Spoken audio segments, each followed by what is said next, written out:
Hello everybody, this is Digraj Singh Rajput. Welcome to Magnet Brains. इस video से एक नया चैप्टर स्टार्ट करने वाले हैं। क्लास 12th ज्योग्राफी का चैप्टर है migration types, causes and consequences. अब देखिए, ये चैप्टर की हेडिंग सुन के आपको कुछ करण अर्जुन वाली फीलिंग आ रही होगी कि पहले भी कहीं सुना है, जाना है, पढ़ा है, ऐसा सब। ठीक है, तो आपका जो बुक 1 है कौन सा वाला, तो फंडामेंटल्स ऑफ ह्यूमन ज्योग्राफी। तो फंडामेंटल्स ऑफ ह्यूमन ज्योग्राफी में आपने माइग्रेशन को इन सारे डायमेंशंस पे समझ चुके हो। माइग्रेशन क्या होता है, what are the different types of migration and blah blah blah. ठीक, फिर भी चैप्टर यहां पे क्यों पढ़ रहे हैं? ठीक है, तो फिर चैप्टर इसलिए पढ़ रहे हैं हम क्योंकि अब आप इंडियन कंटेक्स्ट में पढ़ने वाले हैं। ठीक है, ये जो बुक है आपकी इंडिया पीपल एंड इकोनॉमी, तो इंडिया पीपल एंड इकोनॉमी में आप सारे जो फंडामेंटल्स, जो बेसिक्स आप ह्यूमन ज्योग्राफी के बुक 1 में सीख के आ रहे हो, वो यहां पे इंडियन कंटेक्स्ट में अप्लाई करोगे। Is that clear? तो हम क्या करने वाले हैं, जैसे आपको अगर बताएं तो इंडियन पॉपुलेशन का डिस्ट्रीब्यूशन, डेंसिटी, कंपोजिशन, ये सारी चीजें जो हैं आप पिछले चैप्टर में पढ़ चुके हो। अब इस चैप्टर में पॉपुलेशन को इन्फ्लुएंस करने वाला जो एक और इंपॉर्टेंट फैक्टर होता है वो क्या होता है, माइग्रेशन। तो माइग्रेशन के टाइप्स, कॉजेस, कंसिक्वेंसेस, वो सारी चीजें आप इस चैप्टर में पढ़ने वाले हो। क्लियर है? तो भैया यहां पे जो भी कह सकते हैं कि इंट्रोडक्टरी पार्ट था वो कंप्लीट हुआ। अब चैप्टर की थीम समझते हैं और कौन कौन से टॉपिक्स पढ़ने वाले हैं, वो सारी चीजें इस वीडियो में पढ़ेंगे हम। ठीक है, तो स्टोरी है राम बाबू की। ठीक है, राम बाबू की स्टोरी के साथ में स्टार्ट करते हैं। I don't know whether the photo is of him और नॉट। ठीक है, तो फोटो को छोड़िए, हम स्टोरी को पकड़ते हैं। स्टोरी क्या है, तो देखो राम बाबू की स्टोरी में ऐसा बताया गया है कि भिलाई में, छत्तीसगढ़ में वो काम करते हैं। फाइन, वो है नहीं छत्तीसगढ़ के, वो कहां से आए हैं, बिहार से आए हैं। बिहार में भी जैसे अगर हम देखोगे तो उन्होंने जगह बदली है। वो कहां जाते हैं, पढ़ने के लिए अरह जाते हैं, फिर वहां से पढ़ाई करते हैं, फिर डिग्री वगैरह लेते हैं। डिग्री वगैरह लेने के बाद उनकी जॉब लग जाती है भिलाई में, वहां आके काम करते हैं, अपने बच्चों को वहां पढ़ाते हैं। अब बच्चे पढ़ लिए, बड़े हो गए। ठीक है, पढ़ाई करने के बाद फिर बच्चे क्या है, तो एक कहीं मुंबई में चले गया, दूसरा यूएसए में चले गया, तीसरा सूरत में चले गया। ठीक है, तो ये एक पूरी कहानी बताई गई है। अब इस कहानी पे क्वेश्चन नहीं बनेगा, लेकिन ये कहानी क्यों बताई गई है फिर? तो कहानी जो बताई गई है, तो राम बाबू एक कैरेक्टर है। ठीक है, लेकिन ये जो स्टोरी है ये मल्टीपल इंडिविजुअल्स की है इंडिया में, और खास करके अगर आप बात करोगे 1960s, 70s, 80s, 90s और स्टिल गोइंग ऑन। ठीक है, तो ये जो टाइम पीरियड है, तो इस टाइम पीरियड में आपको देखने को मिलेगा कि हर तीसरे चौथे इंसान की कहानी कुछ ऐसी है। बूढ़े माँ बाप घर पे हैं। ठीक है, वो इंसान पैसा कमाने के लिए क्या करता है, घर से बाहर निकलता है, अपने बच्चों को बाहर पढ़ाता लिखाता है। बच्चे बड़े हो जाते हैं, पैरों पे खड़े हो जाते हैं, कोई विदेश उड़ जाता है। ठीक है, कोई दिल्ली चले गया, कोई मुंबई चले गया।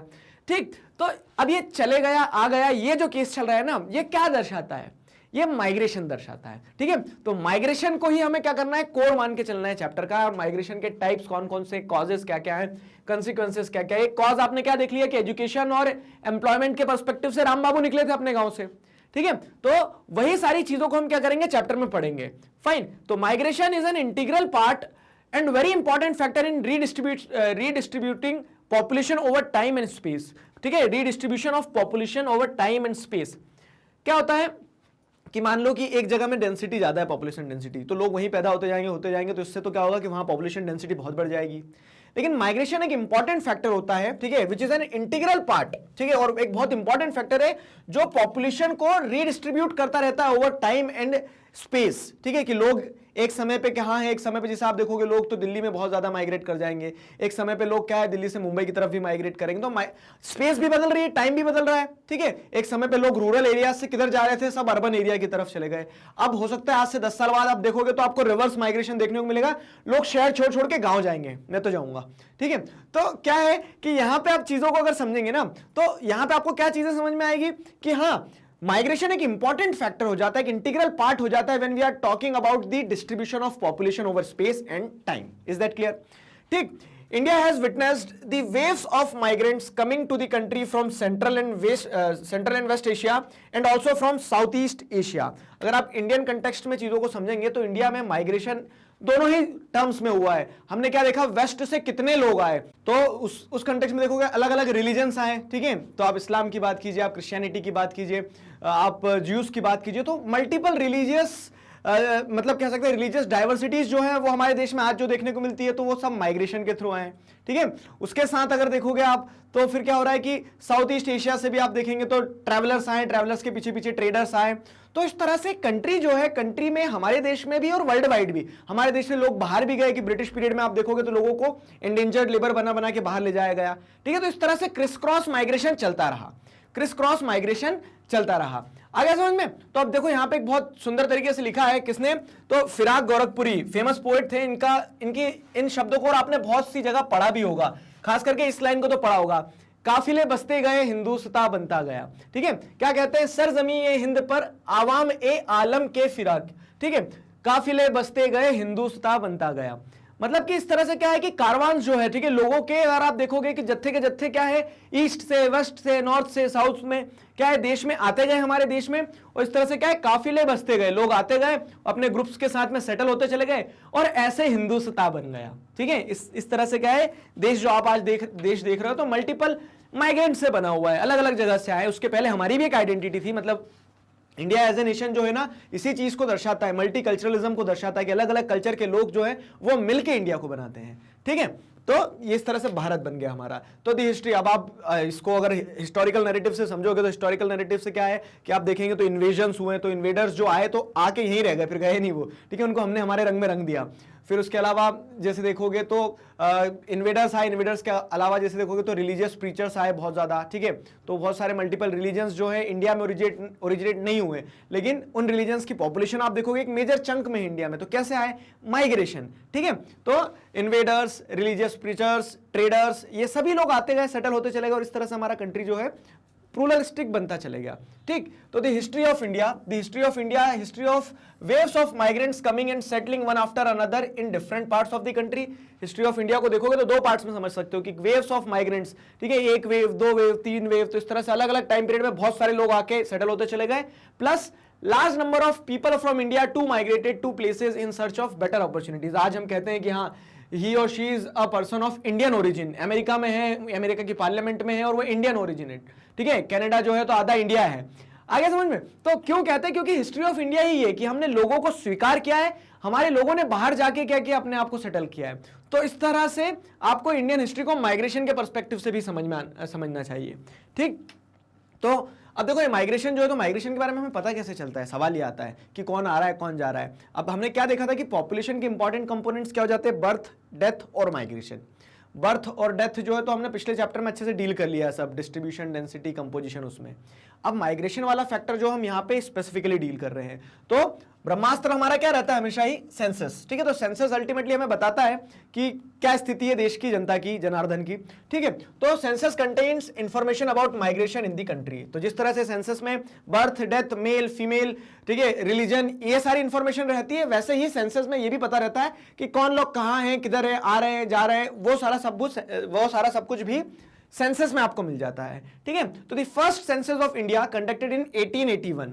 पहला सेंसस जो है, देखो मैंने आपको पिछले चैप्टर में बताया था कि पहला सिंक्रोनाइज्ड सेंसस जो है, तो पूरी कंट्री को एक साथ जोड़ के जो लिया गया, तो the first census of India conducted in 1881। ठीक है, this data were recorded on the basis of place of birth. ठीक है, तो ये जो डेटा बनाया गया था तो प्लेस ऑफ बर्थ की कहां पैदा हुए, यहां पे इतना माइग्रेशन को इंपॉर्टेंस नहीं दिया गया।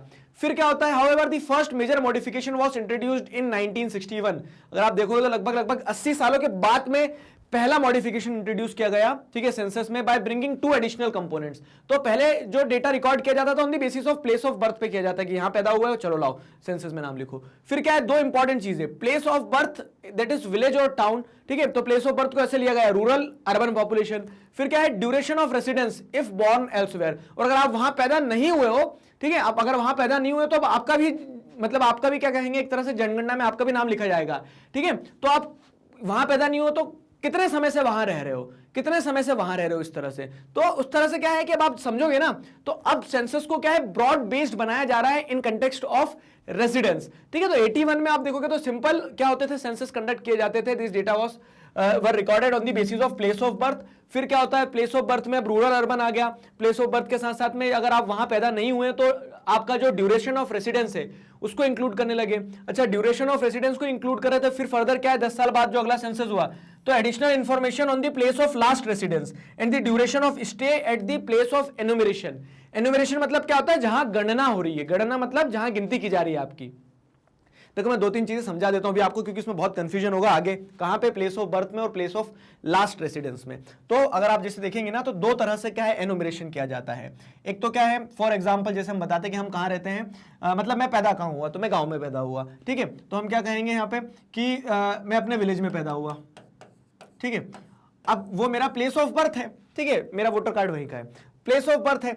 अब क्या हो रहा है, प्लेस ऑफ बर्थ से मैं अगर कहां आ गया, भोपाल आ गया, ठीक है, मैं भोपाल आ गया, तो ये क्या हो गया, ये मेरा प्लेस ऑफ रेसिडेंस हो गया। देखो प्लेस ऑफ बर्थ ये है, प्लेस ऑफ रेसिडेंस ये है। अब क्या हो रहा है कि दो चीजें समझना है आपको। एनुमरेशन जब होता है, गणना जब होती है, तो प्लेस ऑफ बर्थ होता है, प्लेस ऑफ, ये आपका प्लेस ऑफ बर्थ हो गया, प्लेस ऑफ रेसिडेंस हो गया। अब प्लेस ऑफ रेसिडेंस से भोपाल से क्या है, मैं आपसे मिलने आया, कहां रहते हो आप, जहां भी रहते हो, दिल्ली में ज्यादा बच्चे हैं, चलो ठीक है, दिल्ली गए हम, तो दिल्ली में जब जाएंगे हम, तो वहां वो क्या हो जाएगा, मतलब वो माइग्रेशन जो हो रहा है मेरा, आपसे मिलके वापस आऊंगा, लेकिन मैं वहां गया था और वहां मुझे क्या कर लिया, मतलब अगर देखोगे तो जनगणना वालों ने पकड़ लिया, ठीक है, सेंसस सर्वे हो रहे थे तो उन्होंने रोक लिया।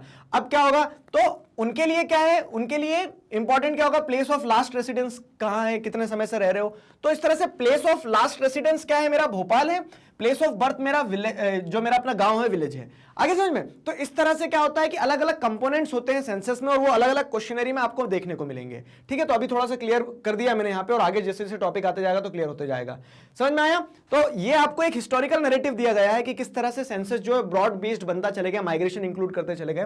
तो यहां आप देखोगे तो 1961 में क्या है, दो एडिशनल कंपोनेंट्स को ऐड किया गया, प्लेस ऑफ बर्थ को और ड्यूरेशन ऑफ रेसिडेंस को, ठीक है। अगर आप वहां पैदा नहीं हो तो कितने समय से रह रहे हो वहां, ये 1971 में और क्या कर दिया गया, additional information on place of last residence. तो जो प्लेस ऑफ लास्ट रेसिडेंस थी, जैसे भोपाल, वहां पैदा नहीं हुए, प्लेस ऑफ लास्ट रेसिडेंस है, तो वहां कितने समय से रह रहे हो, ठीक है। Duration of stay at the place of enumeration. अब मेरी जनगणना अगर दिल्ली में हुई तो लास्ट रेसिडेंस पे मैं कितने समय से रह रहा था, उस तरह से उन सारी चीजों को इनकॉर्पोरेट किया गया। Information on reason for migration were incorporated in 1981। अब अगर माइग्रेशन हुआ है मेरा प्लेस ऑफ बर्थ से प्लेस ऑफ रेसिडेंस पे, या फिर प्लेस ऑफ रेसिडेंस से प्लेस ऑफ एनुमरेशन पे, तो उसके पीछे का कारण क्या है माइग्रेशन का, तो भी आप देखोगे डेटा में पता लगेगा हमें कि हाँ, कि मेल्स माइग्रेट क्यों कर रहे हैं, फीमेल्स माइग्रेट क्यों कर रही हैं। तो इस तरह से जो मेल्स और फीमेल्स माइग्रेटेड हैं, प्लेस ऑफ बर्थ से भी, प्लेस ऑफ रेसिडेंस से भी, तो उनके पीछे के रीजंस क्या है वो भी हमें क्या है, सेंसस में पता चल जाते हैं। क्यों? क्योंकि ये सारे इंफॉर्मेशन को over the period of time add on करते गए हैं, ठीक है। तो information on reason of migration were incorporated in 1981 census and modified in consecutive censuses, ठीक है। तो इसको अलग अलग क्वेश्चनरीज के साथ में मॉडिफाई करते चले गए। तो in the census the following questions are asked on migration, ठीक है। ये क्वेश्चंस पूछे जाते हैं सेंसस में। देखो क्या, is the person born in this village or town, जहां भी उसकी जनगणना हो रही है तो क्या वो वहां पे पैदा हुआ है, प्लेस ऑफ बर्थ पूछा जा रहा है। If no, then further information is taken on rural urban status of the place of birth, name of district and state, and if outside India then name of the country or country of birth, ठीक है। तो आपसे पूछा जाएगा कि आप यहां पैदा हुए हैं, आप बोलोगे नहीं, तो फिर आपसे पूछा जाएगा कहां पैदा हुए बताओ। तो ये आपका जो डेटा कलेक्ट किया जा रहा है, ये प्लेस ऑफ बर्थ के बेसिस पे किया जा रहा है। फिर वहां पे क्या होता है, has the person come to this village or town from elsewhere. फिर अगर आप वहां पैदा नहीं हो तो कहीं और से आए हो, तो दिखती बात है कहीं और से आए हैं, तो कहीं और से कहां से आए हो, ठीक है। तो आपकी प्लेस ऑफ लास्ट रेसिडेंस समझ में आ रही है। मतलब क्या है कि गांव था मेरा, ठीक है, अब गांव से मैं अगर भोपाल आया, ठीक, तो यहां पे क्या किया जाएगा, यहां पे पूछा जाएगा मुझसे कि प्लेस ऑफ बर्थ भोपाल, मैं नहीं, ठीक है। तो फिर वो बोलेंगे नहीं, तो फिर क्या, तो मैं उनको अपना प्लेस ऑफ बर्थ वगैरह सब बताऊंगा कि कहां पैदा हुआ, क्या हुआ। अब क्या हो रहा है कि अब भोपाल से मैं दिल्ली गया था, यहां पकड़ लिया, तो अब क्या होगा, पूछेंगे प्लेस ऑफ बर्थ दिल्ली, बोलूंगा नहीं, ठीक है। प्लेस ऑफ लास्ट रेसिडेंस, तो फिर क्या बोलेंगे भोपाल। तो प्लेस ऑफ लास्ट रेसिडेंस के बारे में, तो अब वो डेटा जो कलेक्ट किया जाएगा तो प्लेस ऑफ लास्ट रेसिडेंस के हिसाब से किया जाएगा। If yes then the further questions are asked about the status of the previous place of residence, previous place of residence के बारे में, नेम ऑफ डिस्ट्रिक्ट, कहां रहते थे, ठीक है। अगर दूसरे देश से आए हो इस तरह से तो दूसरे देश की जानकारी। In addition reasons for migration from place of last residence. अब देखो विलेज से तो लास्ट रेसिडेंस पे आ गए और वहां पे हम क्या कर रहे हैं, काम कर रहे हैं, सारी चीजें यहां रहने लगे हम, ठीक है। तो वो प्लेस ऑफ रेसिडेंस हो गया। लेकिन अब जब एनुमरेशन मेरा कहां हुआ है, enumeration place of last residence पे नहीं हुआ है, तो ये भी पूछा जाएगा कि तुम अपनी प्लेस ऑफ लास्ट रेसिडेंस को छोड़ के इस जगह पे क्यों आए हो, मतलब ये दिल्ली था ना, तो दिल्ली क्यों आए हो, इस तरह से। तो in addition reasons for migration from the place of last residence and the duration of residence in the place of enumeration. एक साल अगर दिल्ली रहा, एक साल तक आपसे मिला मैं, ठीक है, तो क्या है, तो कितने ड्यूरेशन से आप इस प्लेस ऑफ एनुमरेशन पे रह रहे हो, ठीक है। ये सारी चीजें भी पूछी जाती है। तो कुल मिला के ये कहेंगे ना, तो सीबीआई की तरफ हर एक डेटा को क्या कर लिया जाता है, रिकॉर्ड कर लिया जाता है when it comes to the migration. तो उससे आपको एग्जैक्ट डेमोग्राफिक स्ट्रक्चर समझ में आता है देश का, और ये कारण रहता है उसके पीछे। ठीक है, ये हो गया। अब in the census of India migration is enumerated on 2 basis. तो अब इतनी चीज तो समझ में आ गई होगी कि माइग्रेशन को 2 बेसिस पे एन्यूमरेट किया जाता है, प्लेस ऑफ बर्थ और दूसरा है प्लेस ऑफ रेसिडेंस। ठीक है, तो if the place of birth is different from the place of enumeration known as lifetime migrant, तो क्या होगा, lifetime migrant कहां पे होगा, जैसे enumeration मेरा भोपाल में हो रहा है तो वो मेरी प्लेस ऑफ बर्थ से अलग है जहां एनुमरेशन हो रही जगह, तो वहां पे मैं लाइफ टाइम माइग्रेंट कहलाऊंगा। ठीक है, और प्लेस ऑफ रेसिडेंस के हिसाब से जब एनुमरेट किया जाता है तो क्या होता है, if the place of last residence is different from the place of enumeration.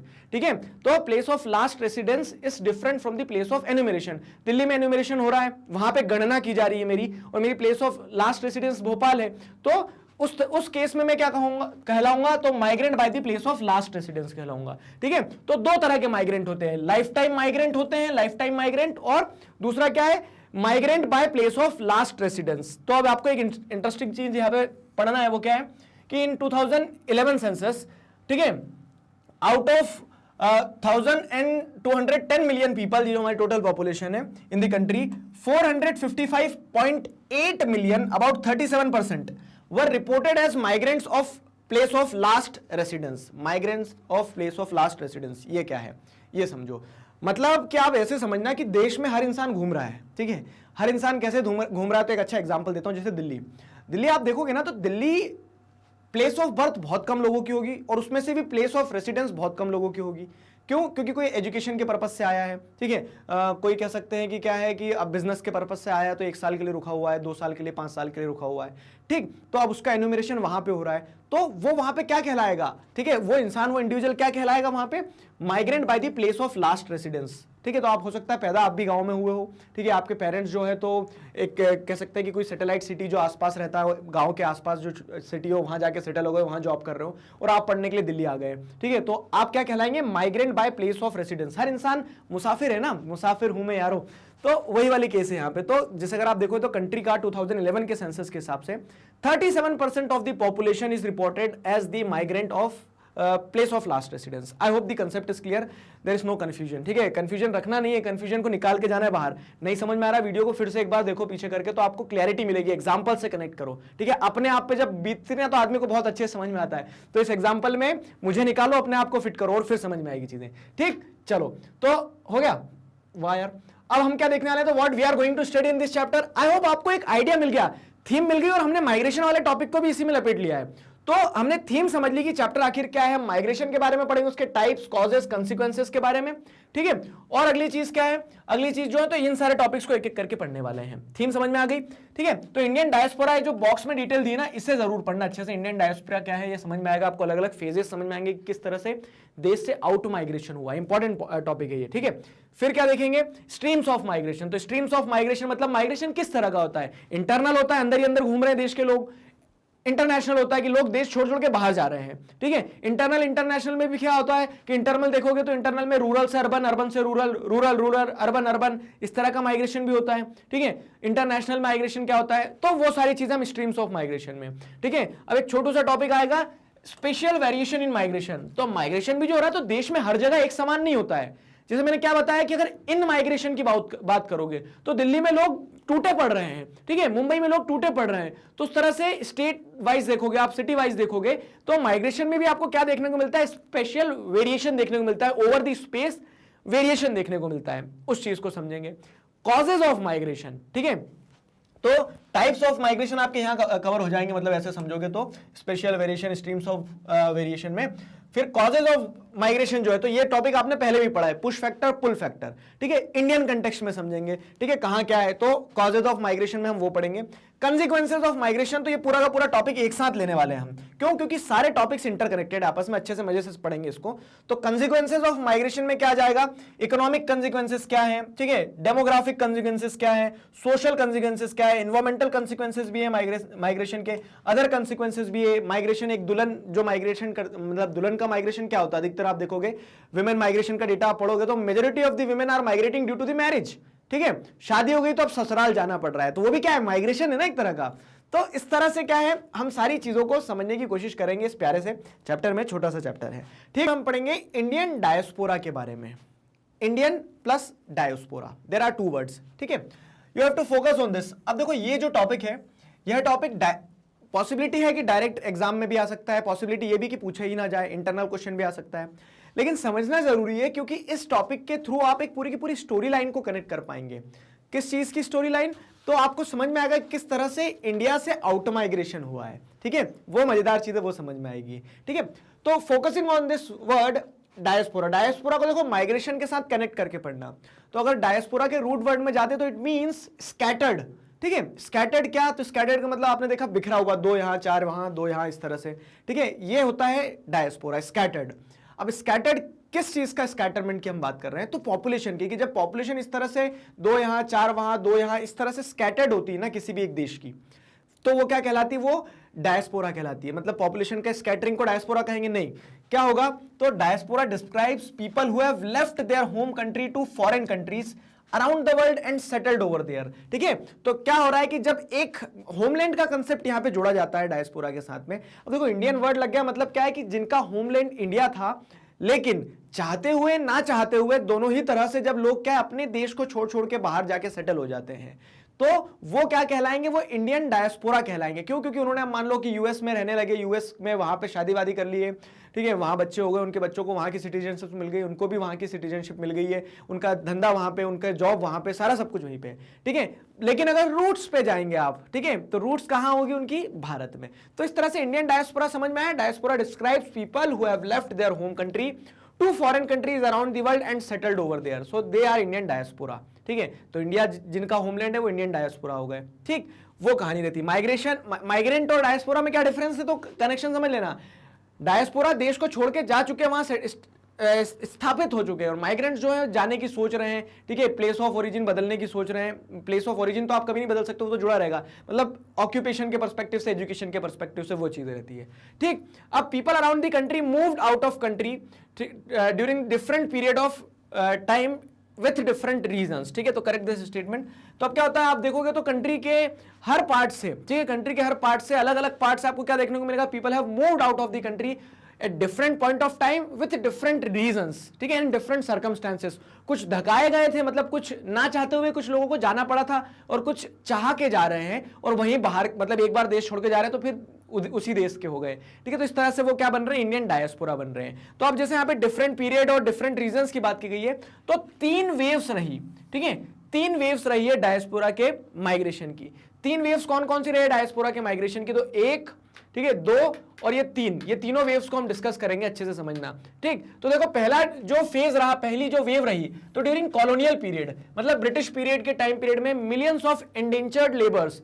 Indentured labours मतलब क्या है? तो आपने बंधुआ मजदूर का कंसेप्ट सुना होगा, बॉन्डेड लेबर का। तो यहां से लोगों को क्या करवाया जाता था?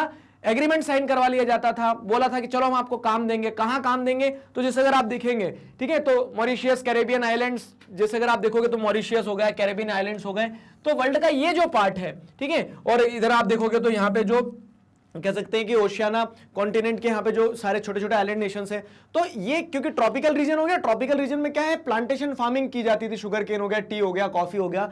तो ब्रिटिश पीरियड में अब ब्रिटिश कॉलोनाइजर्स जो थे, पोर्टुगीज हो गए, ब्रिटिश हो गए, फ्रेंच हो गए, तो वो हमारे यहाँ से लोगों को ले जाते थे, ठीक है, हमारे यहाँ से लोगों को इंडेंचर्ड लेबर बना के ले जाते थे, और इंडेंचर्ड लेबर से एग्रीमेंट करवा लिया जाता था कि चलो 5 साल के लिए। अब क्या होता था, कुछ लोग 5 साल में वहां सेटल ही हो जाते थे, उनको ऐसा लगता था यही बेहतर है। कुछ लोगों को वापस आने ही नहीं दिया जाता था, ठीक है, कुछ लोग जाते थे तो मतलब अब क्योंकि इलिटरेसी थी, वो कैसे आएंगे, कैसे पहुंचेंगे, तो ये डर रहता था, तो वो उस आइलैंड को ही अपनी दुनिया बना लेते थे। फिर तो वहीं सेटल हो गए, उनके बच्चे वहीं हुए, ठीक है, उनके बच्चे वहीं हुए, तो उनके बच्चों के लिए तो उनका देश वो, ठीक। तो ऐसे क्या था कि एक वेव जो रहा माइग्रेशन का, ठीक है, या फिर कह सकते हैं इंडियन डायस्पोरा, जो आज इंडियन डायस्पोरा बन गए हैं, ठीक है, तो वो कैसे माइग्रेट करके गए थे? तो कॉलोनियल पीरियड में, ब्रिटिश पीरियड में एंडेंजर्ड लेबर के फॉर्म में millions of Indians have migrated. आगे समझ में? तो ये वही चीज बताया गया है एज प्लांटेशन वर्कर्स की तरह। All such migrations were covered under the time bound contract known as girmit act, ठीक है, गिरमिट एक्ट। गिरमिटिया शब्द सुना है आपने? ऐसा लगता है ना कि गिरमिटिया शब्द तो हमारी भाषा का हिस्सा है, एक आप भोजपुरी वगैरह देखेंगे गिरमिटिया, ठीक है, तो ये हमारी भाषा का हिस्सा है। इंडियन एमिग्रेशन एक्ट, ठीक है, इसे गिरमिट एक्ट जो है इसे इंडियन एमिग्रेशन एक्ट भी कहा जाता है, ठीक है। एमिग्रेशन मतलब क्या होता है कि the person is moving out of the homeland. तो क्या हो रहा था, देखो इसके पीछे की कहानी बताता हूं। गिरमिट वर्ड जो है ना, तो गिरमिट वर्ड कहां से निकल के आया? एग्रीमेंट। अब इंडियंस एग्रीमेंट ये जो वर्ड है it is an English word, ठीक है, एग्रीमेंट। अब उसको अगर आप देखोगे तो जो इंडियंस थे, इंडियंस एग्रीमेंट नहीं बोलते थे, क्या बोलते थे, गिरमेंट, गिरमेंट से बोलते थे गिरमिट। तो इस तरह से गिरमेंट से एग्रीमेंट से गिरमेंट, गिरमेंट से गिरमिट, ठीक है, गिरमिट वर्ड बन गया वो। तो गिरमिट एक्ट ब्रिटिशर्स ने भी उसको क्या बना दिया, गिरमिट एक्ट बना दिया, ठीक है। तो गिरमिट एक्ट बेसिकली है क्या, इंडियन एमिग्रेशन एक्ट है, कि जिसके तहत क्या होता था कि इंडियन इंडेंचर्ड लेबर्स, जो इंडियन लेबर्स को इंडेंचर्ड लेबर्स की तरह टाइम बाउंड कॉन्ट्रैक्ट साइन करवाया जाता था कि चलो 10 साल के लिए हम आपको कहां लेके जा रहे हैं, फिजी के आइलैंड्स पे लेके जा रहे हैं, वहां काम करवाएंगे पैसिफिक ओशन में, ठीक है। तो वहां क्या करवाएंगे, आपसे काम करवाएंगे। तो इस तरह से क्या होता था कि गिरमिट एक्ट हो गया, ठीक है। और वो जो लोग कह सकते हैं गिरमिट एक्ट के थ्रू गए थे कि काम करने जा रहे हैं, तो जब लौट के आए तो उन्हें क्या कहा जाने लगा, गिरमिटिया कहा जाने लगा। महात्मा गांधी अपने आप को क्या कहते थे, गिरमिट कहते थे, ठीक है। तो इस तरह से क्या है, आपको चीजों को कनेक्ट करना होगा। फिर क्या, however the living conditions of these indentured labours were not better than the slaves. अब प्रॉब्लम क्या आती थी वहां पे, वही चीज मैं आपको बता रहा हूं कि जो first wave of the migration of Indian diaspora आपको देखने को मिलेगा, तो उसमें क्या हो रहा है, उसमें जो गिरमिट एक्ट के थ्रू इस तरह से इंडेंजर्ड लेबर के थ्रू ब्रिटिश कॉलोनीज में जा रहे हैं लोग, तो वहां पे ऐसा नहीं कि रेड कारपेट एंट्री होगी, वहां पे उनकी लिविंग कंडीशंस बहुत खराब होती थी, स्लेव्स की तरह ट्रीट किया जाता था। जो एग्रीमेंट साइन करवा के ले जाते थे, क्योंकि अथॉरिटी कोई है नहीं, ह्यूमन राइट्स कौन देख रहा है, तो जो एग्रीमेंट साइन करवा के ले जाते थे उसके विपरीत जाकर मारते थे, पीटते थे, खूब काम करवाते थे, ये समस्या थी, ठीक है। फिर देखो अब सेकेंड वेव कब स्टार्ट हुई है, तो सेकेंड वेव कब स्टार्ट हुई है, तो second wave of migrants ventured out into the neighboring countries in the recent time as professionals, artisans, traders and factory workers। I know आपका ध्यान इस क्या कह सकते हैं पोस्टर पर जा रहा है, वो भी समझाएंगे, अभी समझो पहले क्या चीज। तो जो सेकंड वेव की हम बात करते हैं माइग्रेंट्स की, तो वो क्या है, रीसेंट टाइम में, रीसेंट टाइम मतलब आप कह लो 1970s, 1950s, 60s जब आजादी मिली, 70s के पहले तक की अगर हम बात करें तो इसमें क्या हुआ, देखो अब इसमें ऐसा नहीं है कि इंडियंस का लिटरेसी रेट बहुत बढ़ गया था। अब देखो सबसे पहली चीज तो क्या, एक्सप्लॉयटेशन खत्म हो गया, तो हम दबाव में नहीं थे। बहुत सारे इंडेंचर्ड लेबर्स जो है प्रेशर में गए, ठीक है, काम नहीं था, उनको सोचा कि क्या करें, तो उन्होंने बोला कि चलो ब्रिटिशर्स भी बुला रहे हैं तो चल देते हैं इस तरह से, मतलब जो कॉन्ट्रैक्टर्स वगैरह होते थे तो जबरन भी लोगों को पहुंचा देते थे वो। लेकिन ये जो दूसरी वेव हमने देखने को मिली है, इंडियन डायस्पोरा जो बने हैं, ठीक है, जो इंडियन आउट माइग्रेशन हुआ है, एमिग्रेशन हुआ है, तो उसमें क्या देखने को मिला हमें, उसमें हमें देखने को मिला कि लोगों के पास में खास करके जैसे कुछ प्रोफेशनल्स थे, आर्टिशंस थे, मान लो कि आर्टिशंस किस चीज के, किसी को लकड़ी का काम करते बहुत अच्छा आता था, ठीक है, तो जब डेवलपमेंट हो रहा है इंडोनेशिया में, सिंगापुर में, बुरुंडी में, ठीक है, तो वो आर्टिशंस इंडिया से वहां चले गए, उन्हें वहां काम मिल रहा था। Traders, factory workers, factories establish हो रही थी, जैसे अगर हम बात करें थाईलैंड वगैरह की, सिंगापुर वगैरह की, तो वो लोग काम के पर्सपेक्टिव से वहां चले गए। और इनफैक्ट आज भी ये जो कैटेगरी है, जैसे आर्टिशन, ट्रेडर्स, फैक्ट्री वर्कर्स की आज हम बात करते हैं तो मिडिल ईस्ट में, ठीक है, मिडिल ईस्ट में अगर आप देखोगे तो कितने सारे फैक्ट्री वर्कर्स हैं, ठीक है। सऊदी अरेबिया की बात कर लो आप, यूएई की अगर हम बात करते हैं तो इंडिया का सबसे ज्यादा डायस्पोरा यूएई में है, ठीक है। यूएई में आप जाओगे इसलिए लगा कि इंडिया में घूम रहे हैं, क्यों, सब हिंदी बोलेंगे, आपको इंडियन कल्चर जुड़ा हुआ दिखेगा, इंडियन फेसेस दिखेंगे आपको वहां, ठीक। तो वो कहानी रहती है। तो इस तरह से क्या है कि ये जो ट्रेंड है it is still continuing, fine. There was a study outflow of India's semi skilled and skilled labour in wake of oil boom in West Asia in 1970s। ये जो फेज रहा ना इंडियन मतलब कह सकते हैं आउट माइग्रेशन का, जो इंडियन डायस्पोरा बने, इस फेज को समझने के लिए आप भारत मूवी देखना। भारत मूवी में वो जो गुलाटी है, क्या नाम है, ठीक है, और सलमान खान वो काम के लिए जाते हैं, कहां पे, मिडिल ईस्ट में जाते हैं, जहां कैटरीना कैफ से उनकी शायद दोस्ती होती है, ध्यान आया कुछ मूवी अगर देखिए तो वो उस फेस को दर्शाता है कि हाँ 1970s में जैसे आप देखोगे तो वेस्ट एशिया जो है, वेस्ट एशिया में क्या हुआ है, ऑयल मिला है, और वेस्ट एशिया पहले रेगिस्तान था, लेकिन ऑयल की डिस्कवरी के साथ में क्या है, वहां काम की जरूरत पड़ी, लेबर्स की जरूरत पड़ी, स्किल्ड, सेमी स्किल्ड, तो लोग माइग्रेट कर गए, ठीक है। तो there was also some outflow of entrepreneurs, store owners, professionals, businessman to western countries. और वेस्टर्न कंट्रीज में भी देखो शुरुआत में तो आप देखोगे तो आसपास के देशों में, आइलैंड्स पे और वेस्ट एशिया में खूब से खूब वहां जा रहे हैं लोग। वेस्टर्न कंट्रीज में उतना आउट माइग्रेशन नहीं था, लेकिन कुछ entrepreneurs, store owners, professionals, businessman, ये लोग वेस्टर्न कंट्रीज में भी मूव कर गए, ठीक है, और वो वहां जाके सेटल हो गए। अब जो तीसरी वेव थी, तो third wave of migrants was comprised of professionals like doctors, engineers, 1960s onwards, software engineers, management consultants, financial experts, media persons,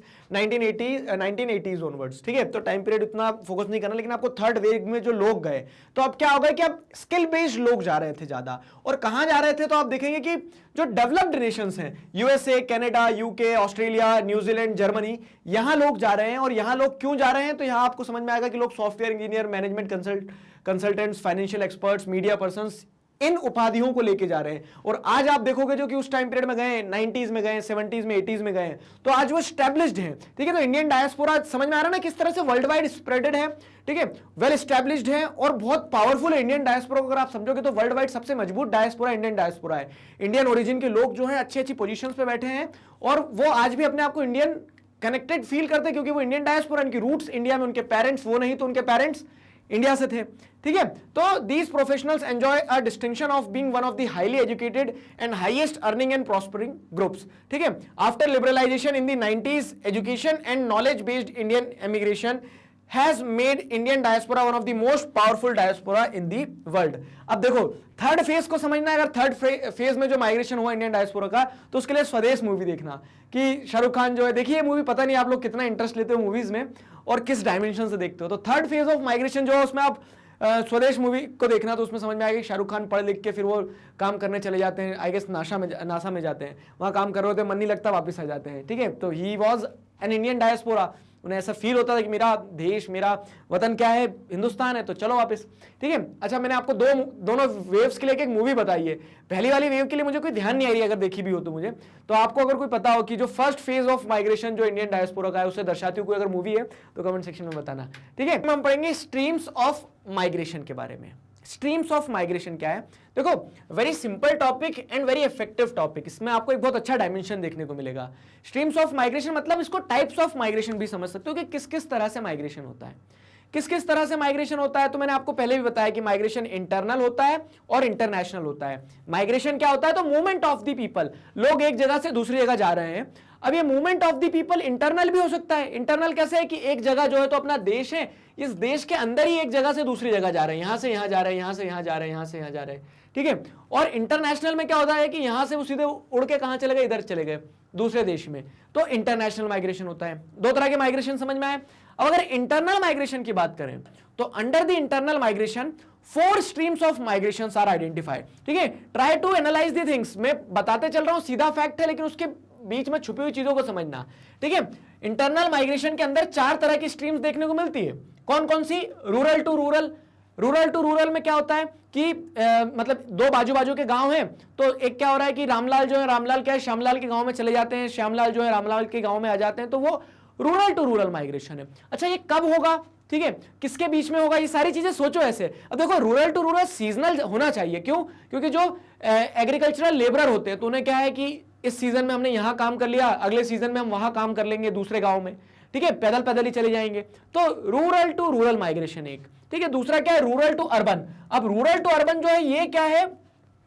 widely scene phenomena है कि लोग गांव छोड़ छोड़कर, ठीक है, अपना घोंसला छोड़ छोड़कर क्या है कि वो शहरों में आ जाते हैं। तो rural to urban, rural to urban भी एक माइग्रेशन होता है। Urban to urban, urban to urban क्या है? तो अब ये खास करके क्या है, जैसे जो प्लेस ऑफ बर्थ अधिकतर जिन लोगों को क्या रहता है, अर्बन सेंटर्स रहता है खास करके, या फिर जो last place of last residence जिसका अर्बन सेंटर बन जाता है। दिल्ली में काम कर रहे हैं, कंपनी ने ट्रांसफर कर दिया, बोल दिया मुंबई जाओ, मुंबई से ट्रांसफर कर दिया, बोल दिया पुणे जाओ, पुणे से बेंगलोर पहुंचा दिया, बेंगलोर से चेन्नई पहुंचा दिया, चेन्नई से कोलकाता पहुंचा दिया। तो वो क्या हो रहा है? अर्बन टू अर्बन माइग्रेशन हो रहा है। ठीक है, और आखिरी जो है अर्बन टू रूरल। ठीक है, अर्बन टू रूरल जो देखा कम जाता है, लेकिन ये भी होता है कि लोग बोलते हैं कि शहर की चापे को छोड़ते हैं और क्या करते हैं, गांव की तरफ चलते हैं, सुकून से जिंदगी जिएंगे। तो वो क्या है? अर्बन टू रूरल हो जाता है। ठीक है, कि अर्बन सेंटर से लोग रूरल एरियाज में आ गए। फाइन, तो इस तरह के 4 स्ट्रीम्स आपको इंटरनल माइग्रेशन में देखने को मिलेंगी। तो अब थोड़े से डेटा को समझते हैं। तो अब ये जो है ना, अभी आगे पढ़ते हैं, रुको फिर समझ में आएगा। इन इंडिया ड्यूरिंग 2011, हमने ये डेटा स्टार्टिंग में भी पढ़ा था, आउट ऑफ 455.0 मिलियन माइग्रेंट्स। ठीक है, ये जो माइग्रेंट्स है ये 37% था पॉपुलेशन का। तो ये पॉपुलेशन का जो 37% पॉपुलेशन है, enumerated on the basis of last residence. On the basis of last residence मतलब क्या? इनकी place of origin, place of residence और जहां एन्यूमरेशन हो रहा है सब अलग अलग हैं। तो 37% पॉपुलेशन हमारी क्या है? माइग्रेंट्स की कैटेगरी में आ गई। फाइन, तो यहां पे क्या है? अब इसमें से भी जैसे देखोगे तो 141.9 million had change their place of residence in last 10 years. ठीक है, तो ये जो आपको कह सकते हैं migrants on the basis of last resident मिल रहे हैं ना, तो उसमें से भी एक बड़ा सेक्शन जो है वो आपको क्या देखने को मिल रहा है कि इन्होंने पिछले 10 सालों में अपनी लास्ट प्लेस ऑफ रेसिडेंस जो है उसको बदला है। ठीक है, अब लास्ट प्लेस ऑफ रेसिडेंस को बदला, और उसमें भी अगर आप देखोगे तो 118.7 जो है मिलियन वर इंट्रा स्टेट माइग्रेंट्स, मतलब एक ही स्टेट के अंदर बदला है उन्होंने अपनी पॉपुलेशन जगह को। एक ही स्टेट के अंदर कैसे, तो चलो सिंपल करते हैं। क्या होता है जब डेटा ज्यादा आ जाता है सिर घूम जाता है, मेरा भी और आपका भी। क्या है कि सिंपल चलो कि ये जो परसेंट आपको देखने को मिल रहा है, तो ये क्या है, enumerated on the basis of last residence. ठीक है, on the basis of last residence मतलब क्या है कि पिछले समय में जैसे हमने जो एग्जांपल से पढ़ा था कि ये भोपाल आके रहने लगे थे। ठीक है, तो ये वो पॉपुलेशन है, 37% पॉपुलेशन जो है माइग्रेंट की कैटेगरी में आ गई।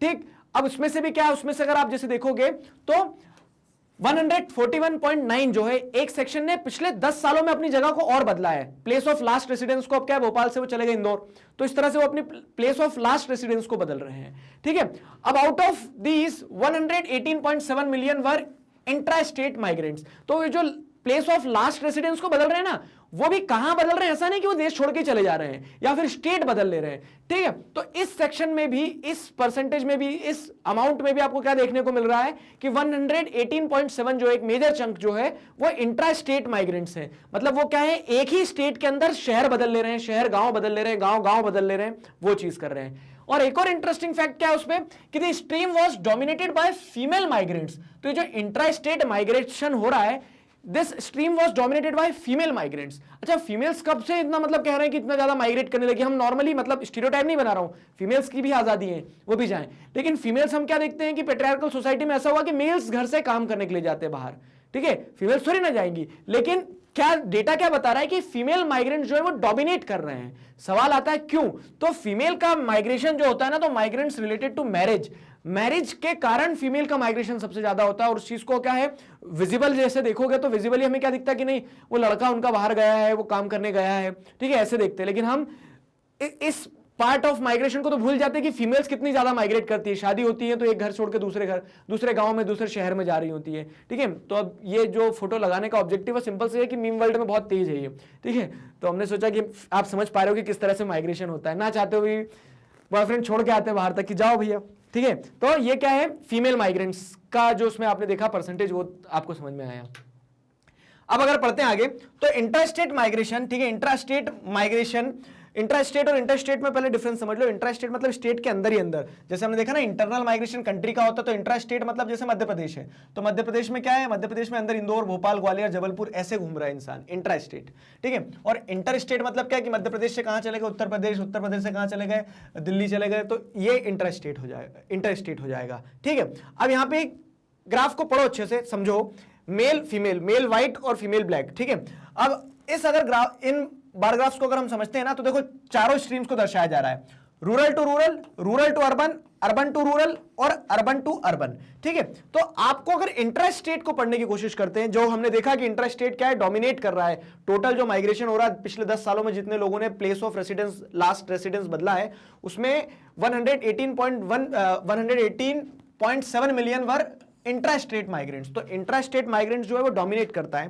ठीक है, इंट्रास्टेट माइग्रेशन डोमिनेट करता है, और उसमें भी अगर आप देखोगे तो रूरल टू रूरल माइग्रेशन जो है, उसमें इंटरेस्टिंग फैक्ट क्या देखने को मिल रहा है कि रूरल टू रूरल माइग्रेशन में मेल जो है वो कम माइग्रेट करते हैं, फीमेल ज्यादा माइग्रेट करती है। Again the reason is marriage. Marriage के कारण क्या है, जो एक महिला रहती है उसको अपना मायका छोड़ के कहां जाना पड़ता है, ससुराल जाना पड़ता है। ठीक है, फिर रूरल टू अर्बन में अगर आप देखोगे, मतलब गांव से कहां जा रहे हैं, रूरल से अर्बन, इंट्रा स्टेट में अगर देखेंगे तो गांव से शहरों की तरफ जा रहे हैं, तो वहां पे इक्वल है लगभग प्रोपोर्शन, थोड़ी सी फीमेल ज्यादा है। ठीक है, फिर क्या है, urban to rural. Urban to rural मतलब क्या है कि गांव से, मतलब शहरों से वापस गांव आ रही है, तो महिलाएं आ जाती हैं वापस। ठीक है, और यहां पे भी लगभग इक्वल ही है, और अर्बन टू अर्बन में भी आपको देखने को मिलता है लगभग इक्वल है। लेकिन जो माइग्रेशन हो रहा है इंट्रा स्टेट, स्टेट के अंदर में, तो ये डिस्टिंक्टिव पॉइंट है, हमें देखना होगा, इसके पीछे का कारण है मैरिज। ठीक है, कि फीमेल माइग्रेशन जो होता है, इंट्रा स्टेट माइग्रेशन, वो क्यों ज्यादा है।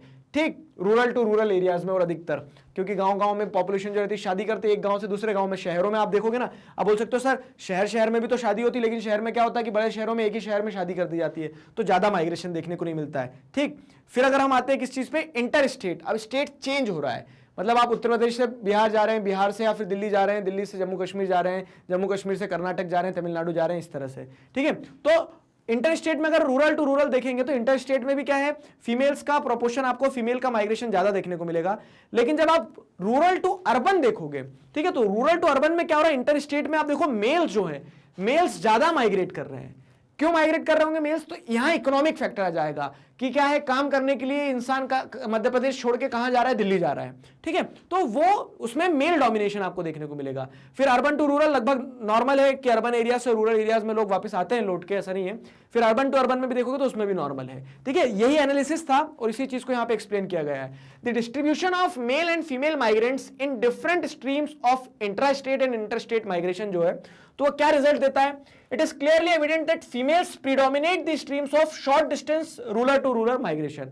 Short distance rural to rural migration में एक तो मैरिज एक कारण होता है, दूसरा ये भी होता है कि काम के पर्सपेक्टिव से भी आप जैसे देखोगे तो रूरल वुमेन जो होती है तो वो वर्कर की तरह काम भी करती है अधिकतर, ठीक है। तो short distance rural to rural migration में क्या है आपको देखने को मिलेगा, फाइन। तो इसके पीछे कारण मैरिज और वर्क और शॉर्ट डिस्टेंस, ये सारी चीजें रहती है।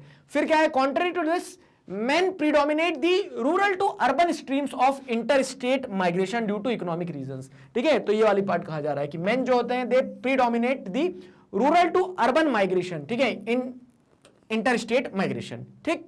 तो क्लियर हुआ, एनालाइज कर पा रहे हो ना दोनों ही बार ग्राफ्स को कि क्या दर्शाना चाह रहे हैं वो। अब ये हमारा इंटरनल माइग्रेशन जो है, चारों स्ट्रीम्स के पैटर्न वो आपने समझ लिए। अब इंटरनेशनल माइग्रेशन पे आते हैं। इंटरनेशनल मतलब क्या है, दो देशों के बीच में माइग्रेट करना, पैसे वाले। तो अब यहां पे अगर समझें तो India also experiences immigration and emigration to the neighbouring countries. Immigration मैंने ट्रिक बताई थी ना, क्या थी, आई एम माइग्रेटिंग, तो जो जा रहे हो आप जिस देश में, जैसे मान लो क्या है कि इंडिया में कोई आया तो इंडिया के लिए क्या है, इमिग्रेंट हो गया, और एमिग्रेंट कौन होगा, तो इंडिया से कोई जा रहा है तो इंडिया का एमिग्रेंट हो जाएगा, ठीक है। तो दोनों ही तरह के माइग्रेशन आपको देखने को मिलते हैं, इन माइग्रेशन भी और आउट माइग्रेशन भी, ठीक है। अब क्या है, इसे एनालाइज करें तो the details of migrants from neighbouring countries India, मतलब यहां डिटेल समझो ये वाली, ठीक है। तो 100% जितना भी हमारी कंट्री में माइग्रेशन हो रहा है, हमारी कंट्री में जितना भी माइग्रेशन हो रहा है, total migration from neighbouring countries जो हमारे देश के अंदर आ रहे हैं, हम वो वाले डेटा को देख रहे हैं। तो 100% जो माइग्रेशन आपको देखने को मिल रहा है, कितना, 53,63,099 नंबर ऑफ माइग्रेंट्स आए हैं, ठीक है, ये 100% है। तो इनमें से जैसे अगर आप देखोगे ना तो नेबरिंग कंट्रीज से हमारे 88.9% माइग्रेंट्स होते हैं। मतलब अगर आप समझेंगे तो जो इन माइग्रेशन हो रहा है तो 89% कह लो, 89% हमारी नेबरिंग कंट्रीज से ही होता है, ठीक है। बाकी जो बचा हुआ 10-11% है वो बाहर के देशों से कोई गलती से आ गया, कहां से, मान लो कि यूएस से आ गया इंडिया में, या फिर अफ्रीका, जैसे अफ्रीका से तो आपको फिर भी लोग आते देखने को मिलेंगे, ठीक है। तो ऐसे कम परसेंटेज के लोग हैं, बाकी मेजोरिटी, ठीक है, मेजोरिटी क्या कहेंगे, पूरा ही कह दो आप तो 89% लगभग जो है, तो वो माइग्रेंट जो होते हैं तो नेबरिंग कंट्रीज से होते हैं। और उन नेबरिंग कंट्रीज में भी जैसे अगर आप देखोगे तो Bangladesh majority, 50% of the total migrants coming in our country, ठीक है। इन माइग्रेशन जो हो रहा है हमारी कंट्री में, तो उसका टोटल में से 50% जो 100% माइग्रेशन हो रहा है देश के अंदर, 51% पॉपुलेशन जो है वो कौन होती है, बांग्लादेशी होती है। कारण मल्टीपल रीजन से भी समझाता हूं सारी चीजें, रुको। तो Indian census 2011 has recorded that more than 5 million persons have migrated to India from other countries, ठीक है, more than 5 million, yes we have seen the data, 53 lakh, ठीक है, इतने लोग आए हमारे देश में। तो out of this about 89.9% came from neighbouring countries like Bangladesh. तो बांग्लादेश में क्या है, आप जैसे समझोगे कि पोरस बॉर्डर है, वहां जगह खुली है, और बांग्लादेश में क्या है, बांग्लादेश में अधिकतर आप देखोगे तो नॉर्थ ईस्ट में, वेस्ट बंगाल में इसी चीज को लेके तो पूरे इश्यूज हैं, कन्फ्लिक्ट्स हैं, इंटरनल सिक्योरिटी के चैलेंजेस हैं। क्या कि बांग्लादेश से टेररिस्ट भी आ रहे हैं, बांग्लादेश से आप जैसे देखोगे तो रेफ्यूजीज भी आ जा रहे हैं, रेफ्यूजीज आने के साथ साथ में क्या है, वो एक सिक्योरिटी थ्रेट भी हो जाता है, ठीक है।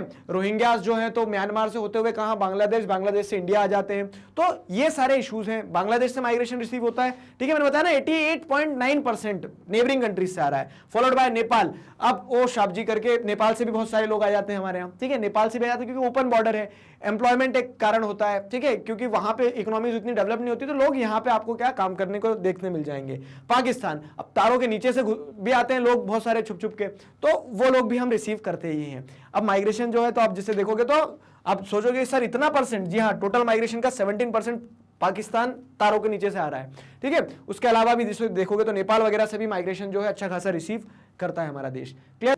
अब अगर हम माइग्रेशन की बात करते हैं तो ये हर जगह पे वेरी करता है, मतलब जैसे जो पैटर्न आपने समझे थे, स्ट्रीम समझे थे, रूरल से अर्बन, अर्बन से रूरल, तो हमने उसमें भी देखा था कि ज्यादातर कहां होगा, रूरल से अर्बन माइग्रेशन होगा, ठीक है। फिर उसमें जेंडर एक अलग डिफरेंशिएटिंग पॉइंट हो जाता है। तो उसी तरह से अगर हम इस टॉपिक को स्पेसिफिकली इसी टॉपिक को समझे तो over the space there is variation in migration. How, तो हम अगर हमारी कंट्री को देखते हैं, हमारी कंट्री में मल्टीपल स्टेट्स हैं। मल्टीपल स्टेट्स में आपको पता है कि पॉपुलेशन डेंसिटी अलग अलग है, ठीक है। कहीं पे पॉपुलेशन डेंसिटी ज्यादा अगर है तो वो क्यों है? क्योंकि वहां पे माइग्रेशन हुआ है, बर्थ रेट डेथ रेट तो है ही, उसी के साथ साथ माइग्रेशन भी हुआ है। इन माइग्रेशन हुआ कुछ रीजन्स में, वहां डेंसिटी ज्यादा बढ़ गई है, ठीक है। तो इस तरह से आपको in different states in different cities you will observe the variation in migration, ठीक है। तो some states like Maharashtra, Delhi, Gujarat and Haryana attracts migrants from other states such as Uttar Pradesh, Bihar, Rajasthan etcetera, ठीक है। इस पॉइंट को समझो जरा अच्छे से, पॉइंट समझने वाला है ये। अब ये जो स्टेट्स के नाम लिख दिए हैं तो आप जनरली ऑब्जर्व करोगे, अगर न्यूज़पेपर्स में देखोगे, पॉपुलेशन को समझोगे, ठीक है, या फिर वहां का स्टैंडर्ड ऑफ लिविंग को समझोगे, वहां पे महंगाई को समझोगे, तो आपको क्लियर होगा। महाराष्ट्र हो गया, दिल्ली हो गया, तो जॉब पर्पस से, एजुकेशन पर्पस से, जॉब पर्पस से गुजरात हो गया तो जॉब पर्पस से, हरियाणा हो गया तो हरियाणा में जैसे देखोगे तो एग्रीकल्चरल लेबरर्स जो होते हैं बहुत ज्यादा, हरियाणा में आप देखोगे तो बहुत सारा एग्रीकल्चरल लेबरर्स आपको देखने को मिल जाएंगे, ठीक है। तो इस तरह से some states like Maharashtra, Delhi, Gujarat, Haryana attracts migrants from other states such as Uttar Pradesh, Bihar, Rajasthan. Uttar Pradesh, Bihar, Rajasthan से क्यों जा रहे हैं? तो यहाँ पे पॉपुलेशन ज्यादा है, पॉपुलेशन डेंसिटी ज्यादा है इन स्टेट्स में, उत्तर प्रदेश में, बिहार में, ठीक है।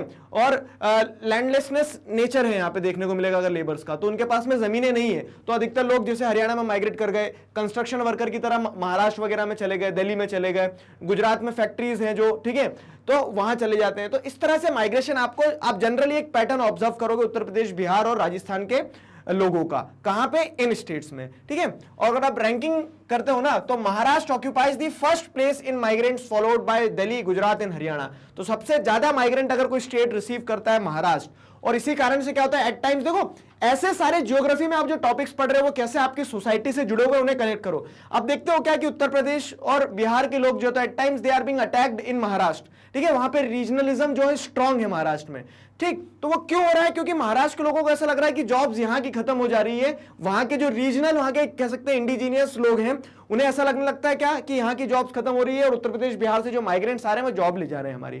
तो इस कारण से क्या आपको देखने को मिलता है कि सोसाइटी में जो सोशल इश्यूज प्रिवेल करते हैं वो कहीं ना कहीं आपस में इंटरलिंक्ड होते हैं, माइग्रेशन से जुड़ा हुआ है। समझ में आया?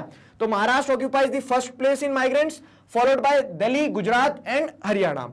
On other hand, Uttar Pradesh was the state which had the largest number of net out migrants from the state. Uttar Pradesh से सबसे ज्यादा लोग जो है नेट आउट माइग्रेंट्स की कैटेगरी में आएंगे, मतलब वो अपने स्टेट से बाहर माइग्रेट कर गए हैं, ठीक है। स्टेट के लिए क्या बन गए? एमिग्रेंट बन गए हैं। क्यों? क्योंकि in search of job, education, ठीक है, better health opportunity, health facilities, employment opportunities, इन सारे फैक्टरों के कारण लोग क्या कर जाते हैं? माइग्रेट कर जाते हैं।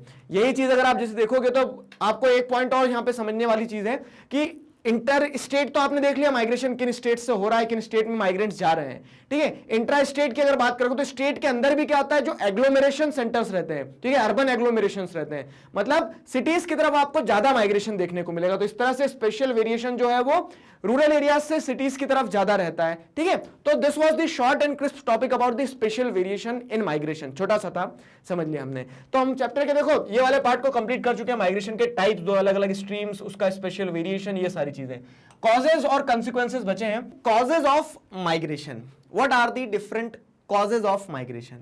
देखिए, अब आपको पता है कोई भी इंसान जो रहता है, ठीक है, इन जनरल हम बात करते हैं तो people have attachment to their place of birth. People have attachment to their place of birth मतलब क्या कि हम जहां पैदा हुए हैं, हमारी जो जन्मभूमि होती है ना, उससे बहुत ज्यादा जुड़े हुए रहते हैं कि नहीं हमारे लिए स्वर्ग यही है, ठीक है। फिर भी क्या होता है, still millions of people leave their place of birth and residence, and what is the reason behind it, ठीक है। उसके बावजूद भी आप देखते हैं कि लोगों को अटैचमेंट होता है अपने प्लेस ऑफ बर्थ से, फिर भी लोग मूव कर जाते हैं वहां से, ठीक है। उन्हें अपना place of birth, place of origin जो है वो छोड़ के और कहीं जाना पड़ता है। क्यों जाते हैं, क्या कारण हो सकते हैं? तो उसी चीज को हम कॉजेज ऑफ माइग्रेशन में पढ़ने वाले हैं कि कॉजेज ऑफ माइग्रेशन क्या है। देखो, ये जो टॉपिक आप पढ़ोगे आपको ऐसा लगेगा कि रिपीटेशन है।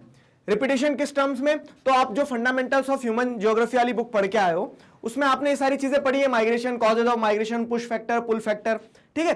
तो अब रिपीटेशन है लेकिन उसको इंडियन कंटेक्स्ट में समझना है, सीधी सी चीज है। तो इंडिया, पीपल एंड इकोनॉमी, तो आप इंडियन कंटेक्स्ट में चीजों को पढ़ रहे हैं। बार बार आपको ऐसा लगेगा, आगे आने वाले चैप्टर्स में भी लगेगा कि रिपीटेशन है, लेकिन वो इंडियन कंटेक्स्ट में पढ़ रहे हो आप, ठीक है। तो the reasons can be put into two broad categories. अब देखो, अगर लोग मूव कर रहे हैं, if people are living their place of birth and residence, so there are multiple reasons behind it. क्या हो सकता है? एजुकेशन एक रीजन हो सकता है, एम्प्लॉयमेंट एक रीजन हो सकता है, health facilities, better health facilities एक रीजन हो सकता है।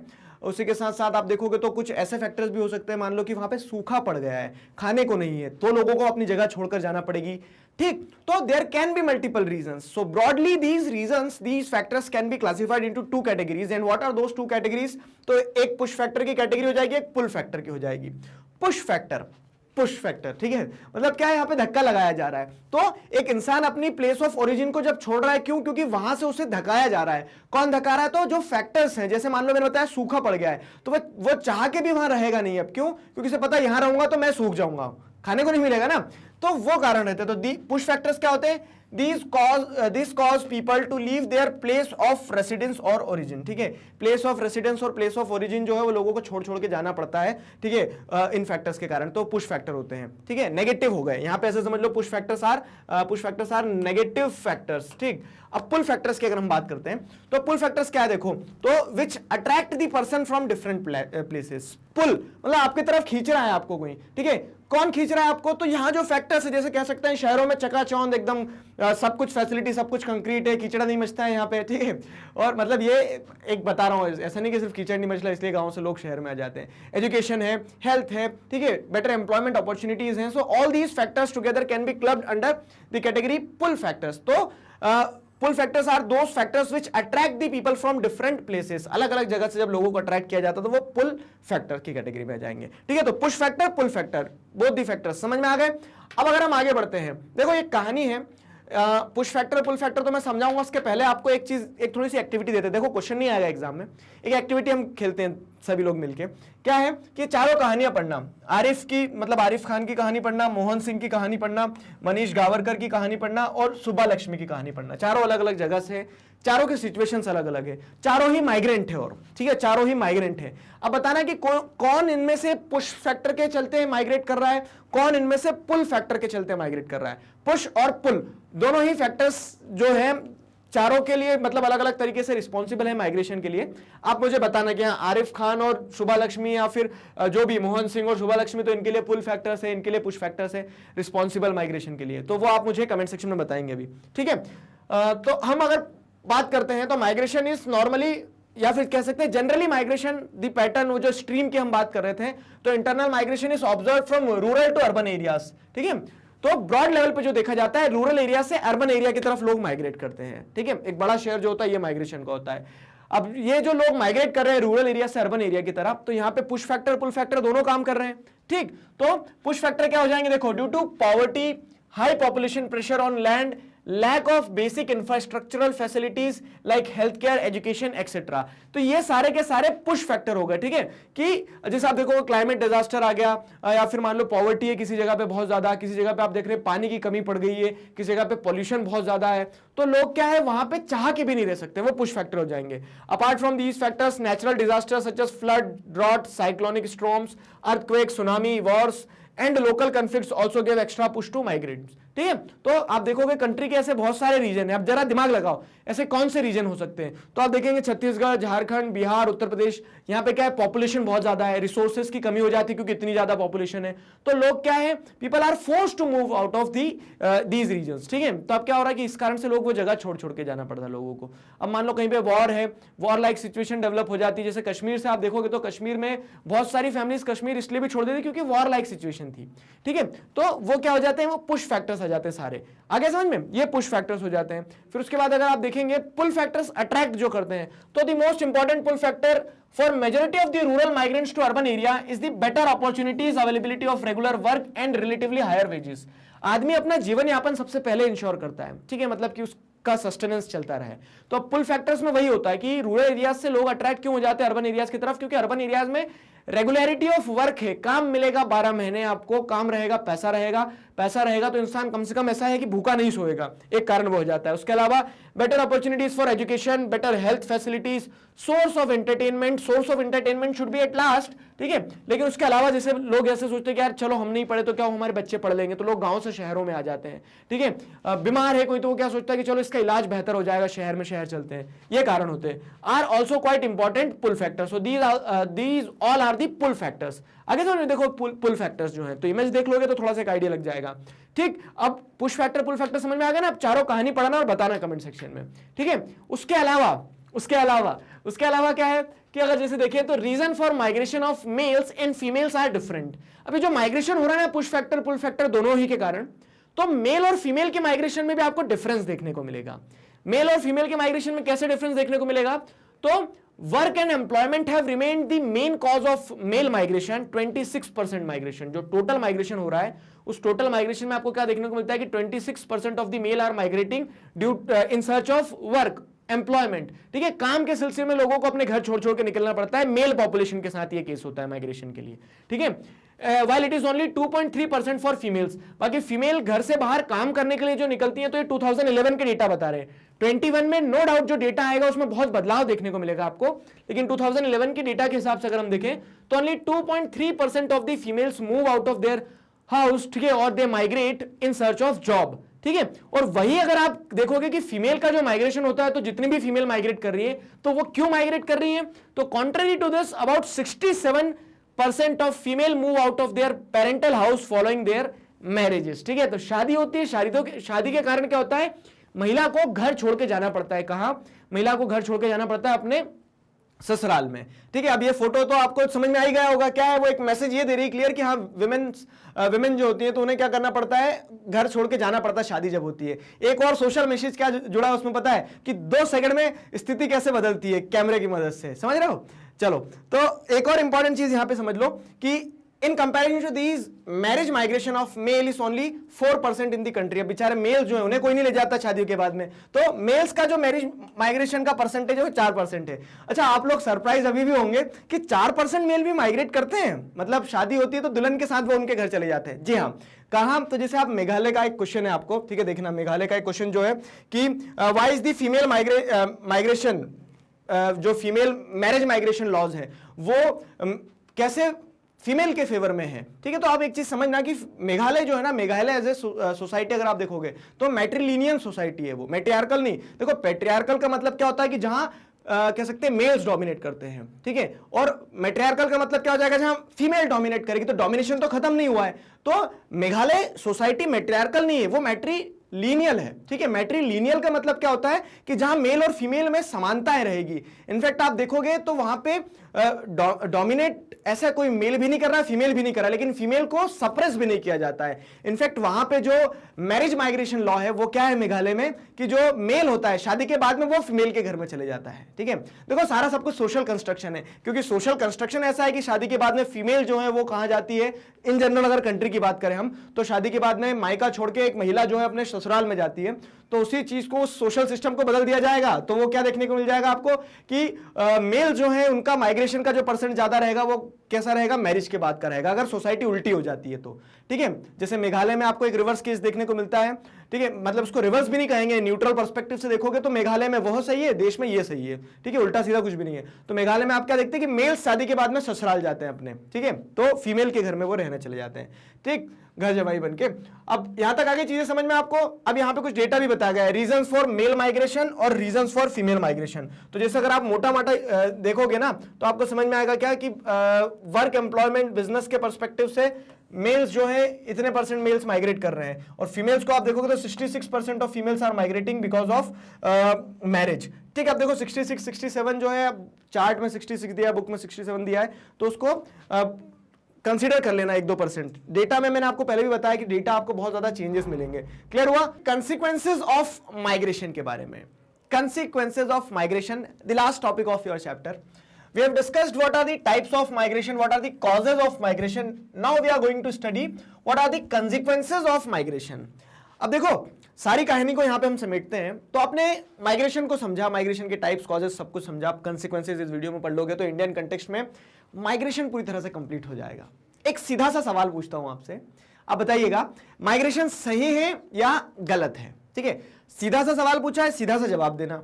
तो सीधा सा जवाब देना मुश्किल हो जाता है कि हाँ माइग्रेशन सही भी है, माइग्रेशन गलत भी है, दोनों तरह से आपको मिक्स्ड कह सकते हैं, मिक्स्ड बंच ऑफ आंसर्स आएंगे। फाइन, तो उस कंटेक्स्ट में हमें कंसिक्वेंसेस समझना है कि whether the consequences of migration are positive और नेगेटिव। तो उन्हीं सारी चीजों को हम समझेंगे, और समझने के साथ साथ ऐसा नहीं कि सिर्फ पॉजिटिव नेगेटिव समझेंगे, इन्हें मल्टीपल फ्रंट्स पे समझेंगे कि ज्योग्राफिकल बेनिफिट्स एडवांटेजेस हैं या डिसएडवांटेजेस हैं, इकोनॉमिक एडवांटेजेस हैं, डिसएडवांटेजेस हैं, ठीक है। तो माइग्रेशन को मल्टीपल फ्रंट्स पे माइग्रेशन के कंसिक्वेंसेस को समझेंगे। खास करके देखो, जब आपको कभी ऐसे वगैरह लिखना है, खास करके जैसे जो कॉम्पिटिटिव की प्रिपरेशंस कर रहे हैं, तो वहां पे आपको लिखने के लिए बहुत मल्टीपल कह सकते हैं मिर्च मसाला मिल जाएगा, ठीक है, डायमेंशंस मिल जाएंगे, अलग अलग पॉइंट ऑफ व्यू मिल जाएंगे। तो अच्छे से समझना इस टॉपिक को, ठीक। चलो स्टार्ट करते हैं। Migration response to the uneven distribution of opportunities over space. सबसे पहला अगर रूट कॉज ही समझे तो what is the need to migrate, migration के पीछे का कारण समझोगे, बेसिक फैक्टर, पुश पुल, वो जो सब पढ़ के आए हो कॉजेस, तो क्या है क्रक्स, क्या निकलेगा, क्रक्स ये निकलेगा कि आदमी को क्या चाहिए, इंसान को अपॉर्चुनिटीज चाहिए, और अपॉर्चुनिटीज अनइवनली डिस्ट्रीब्यूटेड है। शहरों में ज्यादा अपॉर्चुनिटीज है गांवों की अपेक्षा, ठीक है, इन जनरल अगर बात की जाए तो उस कारण से क्या होता है, ये अनइवन डिस्ट्रीब्यूशन ऑफ अपॉर्चुनिटीज जो है ना, इसी कारण से इंसान जो है वो माइग्रेट करता है, ठीक है। माइग्रेशन इस कारण से होता है। People tend to move from place of low opportunity and low safety to the place of higher opportunity and better safety, ठीक है। तो यही कारण होता है, इस कारण से लोग मूव करते हैं। अब देखो, लोग तो अपना सोच के मूव कर गए, सब अपने अपने कंसिडरेशंस को लेते हैं ना कि यार मुझे यहाँ पे अपॉर्चुनिटीज नहीं मिल रही, मैं शहर में जाऊंगा, ठीक है। तो क्या हो रहा है यहाँ पे, आप चीजों को समझना अच्छे से कि लोग अपनी पर्सपेक्टिव, मतलब खुद के बारे में सोच रहे हैं, पर्सनल एडवांटेज और डिसएडवांटेज को देखते हुए मूव कर जाते हैं। बाकी इसका इंपैक्ट क्या होता है, तो the impact of migration is that it creates both benefit and problems for the areas people migrate from and migrate to. अब क्या हो रहा है, लोग माइग्रेट कर गए, लेकिन उस माइग्रेशन के पीछे जो हम इंपैक्ट को अगर देखेंगे तो इंपैक्ट ये होता है कि जो लोग माइग्रेट करें उनके लिए और उनके जगह को, वो जहां से निकल रहे हैं और जहां को जा रहे हैं, ठीक है, अपॉर्चुनिटीज भी होती हैं और प्रॉब्लम्स भी होती है। अब आप बोल रहे हो सर जलेबी बना दिया आपने, देखो तो पॉइंट वही आ रहा सीधा कि क्या माइग्रेशन के नेगेटिव इंपैक्ट्स भी है, पॉजिटिव इंपैक्ट्स भी है। तो migration have consequences and those consequences can be observed on multiple fronts in both positive and negative sense, ठीक है। तो यहां समझते हैं, देखो इकोनॉमिक कंसिक्वेंस की, वो अब आपको खुद ही समझ में आ जाएगा जब हम सारे कंसिक्वेंसेस समझाएंगे कि क्या पॉजिटिव है क्या नेगेटिव है, ठीक है। तो समझते चलो, सबसे पहले इकोनॉमिक कंसिक्वेंसेस की अगर हम बात करें, ठीक है, इकोनॉमिक आर्थिक रूप से अगर देखा जाए तो पैसों के टर्म्स में माइग्रेशन का फायदा या नुकसान है, चलो समझते हैं। तो रेमिटेंसेस सेंट बाय माइग्रेंट्स, अब मैं माइग्रेट करके मान लो कहां चले जाता हूं, सऊदी अरेबिया चले गया, ठीक है। सऊदी अरेबिया में मैंने क्या काम किया, मैंने बहुत काम किया सऊदी अरेबिया में, मैंने तेल वेल के कुएं निकाल दिए 2-4, वहां से बहुत मेहनत करने के बाद पैसा कमाया।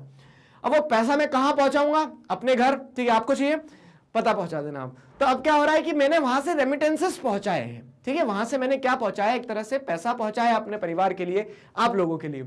तो अब वो क्या हो रहा है, वो एक तरह से मेरे माइग्रेशन से आपको पैसा मिला है। तो इकोनॉमिक कंसिक्वेंसेस क्या है, it is a major benefit for the source region. Source region मतलब क्या है कि जहां से माइग्रेशन हुआ था, यहां से मैं गया था, ठीक है, सऊदी अरेबिया में, वहां कमाया पैसा, तो ये पैसा वापस कहां आएगा, पैसे के पर लग जाएंगे और पैसा उड़ के आएगा हमारे देश। तो इस तरह से क्या हो रहा है, इस तरह से आप देखोगे जो सोर्स रीजन है जहां से माइग्रेशन हुआ था उसके लिए मेजर बेनिफिट होता है। इकोनॉमिक कंसिक्वेंसेस अगर देखा जाए माइग्रेशन का, तो migration provides remittances to the source region and that is a major benefit for the source region, ठीक है। Remittances from the international migrants are one of the major source of foreign exchange. और मजे की चीज क्या पता है कि देखो, आपको पता है कि गवर्नमेंट के पास अब ये जो पैसा पहुंचाऊंगा तो गवर्नमेंट ऐसे पैसे को उड़ के आने नहीं देगी, गवर्नमेंट टैक्स भी लगाएगी, पर काटेगी थोड़े से, ठीक है। तो गवर्नमेंट के पास भी क्या होता है, major source of foreign exchange है। फॉरेन एक्सचेंज कैसे आएंगे, या तो आपकी मतलब, या तो हम ऐसे कह लें कि आपकी कंट्री से बहुत सारा सामान बिक रहा है तो फॉरेन एक्सचेंज आएगा, या फिर दूसरा कैसा आएगा कि आपकी कंट्री में पैसा आ रहा है, बिना सामान बेचे पैसा कैसे आ सकता है, तो जब मैंने वहां मेहनत करी वहां से मैं पैसा पहुंचा रहा हूं, आया समझ में। तो उस तरह से major source of foreign exchange जो रहता है गवर्नमेंट के लिए, वो ये रेमिटेंसेस रहते हैं। तो सर ऐसा कितना पैसा आ जाता है, रुको जरा बताते हैं। देखो, तो इन 2002, अगर 2002 की हम बात कर रहे हैं, ठीक, तो India received US 11 billion US dollar, ठीक है, 11 billion US dollar as remittances from the international migrants. अब ये 11 बिलियन यूएस डॉलर जो है ना, ये खरबों में हो गया, अरबों में भी नहीं, खरबों में। इतना पैसा देश में आया, किससे आया, रेमिटेंसेस से, फॉरेन रेमिटेंसेस से। मतलब जो कह सकते हैं माइग्रेंट्स, सोर्स रीजन इंडिया था, उनका बाहर चले गए, वहां काम किया, वहां से पैसा पहुंचाया। तो इस सेंस में क्या है, इंडिया गवर्नमेंट ने भी टैक्स लगाया होगा, नहीं कुछ तो करोड़ों रुपए तो कमाए होंगे, ठीक है। जो लोग थे उन्हें भी पैसा मिला। और आप देखोगे तो मेजर मतलब हम इंडियन कंटेक्स्ट में सारी चीजें पढ़ रहे हैं ना, तो ये जो इकोनॉमिक कंसिक्वेंस है, कह सकते हैं कि we are receiving the foreign remittance, तो कहां ज्यादा आ रहा है? पंजाब, केरला, तमिलनाडु।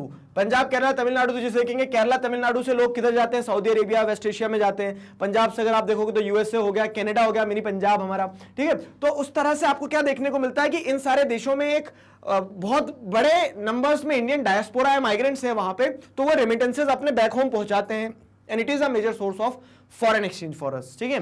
तो are very significant amount from the international migrants, ठीक है। तो ये स्टेट्स जो है मेजर चंक जो है रेमिटेंसेस का रिसीव करते हैं ये स्टेट्स। फाइन, अब रेमिटेंसेस बाय माइग्रेंट्स की अगर बात करें तो अब देखो माइग्रेंट्स ये तो हम इंटरनेशनल टर्म्स पे देख रहे हैं कि मतलब इंटरनेशनल माइग्रेंट्स जो है, अंदर भी इंटरनल माइग्रेशन भी होता है। तो इंटरनल माइग्रेशन जो हो रहा है कि मान लो कोई एक उत्तर प्रदेश से एक लेबर था, वो महाराष्ट्र में गया, वहां पे उसने काम किया, तो वो अपने परिवार के लिए उत्तर प्रदेश घर पहुंचाएगा ना पैसे। तो इंटरनल माइग्रेंट्स जो होते हैं वो भी पैसा पहुंचाते हैं, लेकिन अब डिफरेंस कहां जाता है कि इंटरनेशनल माइग्रेंट्स जो रहते हैं तो वो मतलब लेबर बनने कम जाते हैं वो, ठीक है, अच्छे हाईली पेड जॉब्स में होते हैं। हमने जैसे देखा कि 90s के बाद से ट्रेंड क्या है, तो वो ट्रेंड हमने देखा कि हाईली पेड जॉब्स में आपको इंडियंस देखने को मिलेंगे, इंडियन डायस्पोरा देखने को मिलेगा, इंडियन माइग्रेंट्स देखने को मिलेंगे। तो वो एक कह सकते हैं मेजर चंक जो है अमाउंट का अपनी सैलरी का पहुंचाते हैं इंडिया।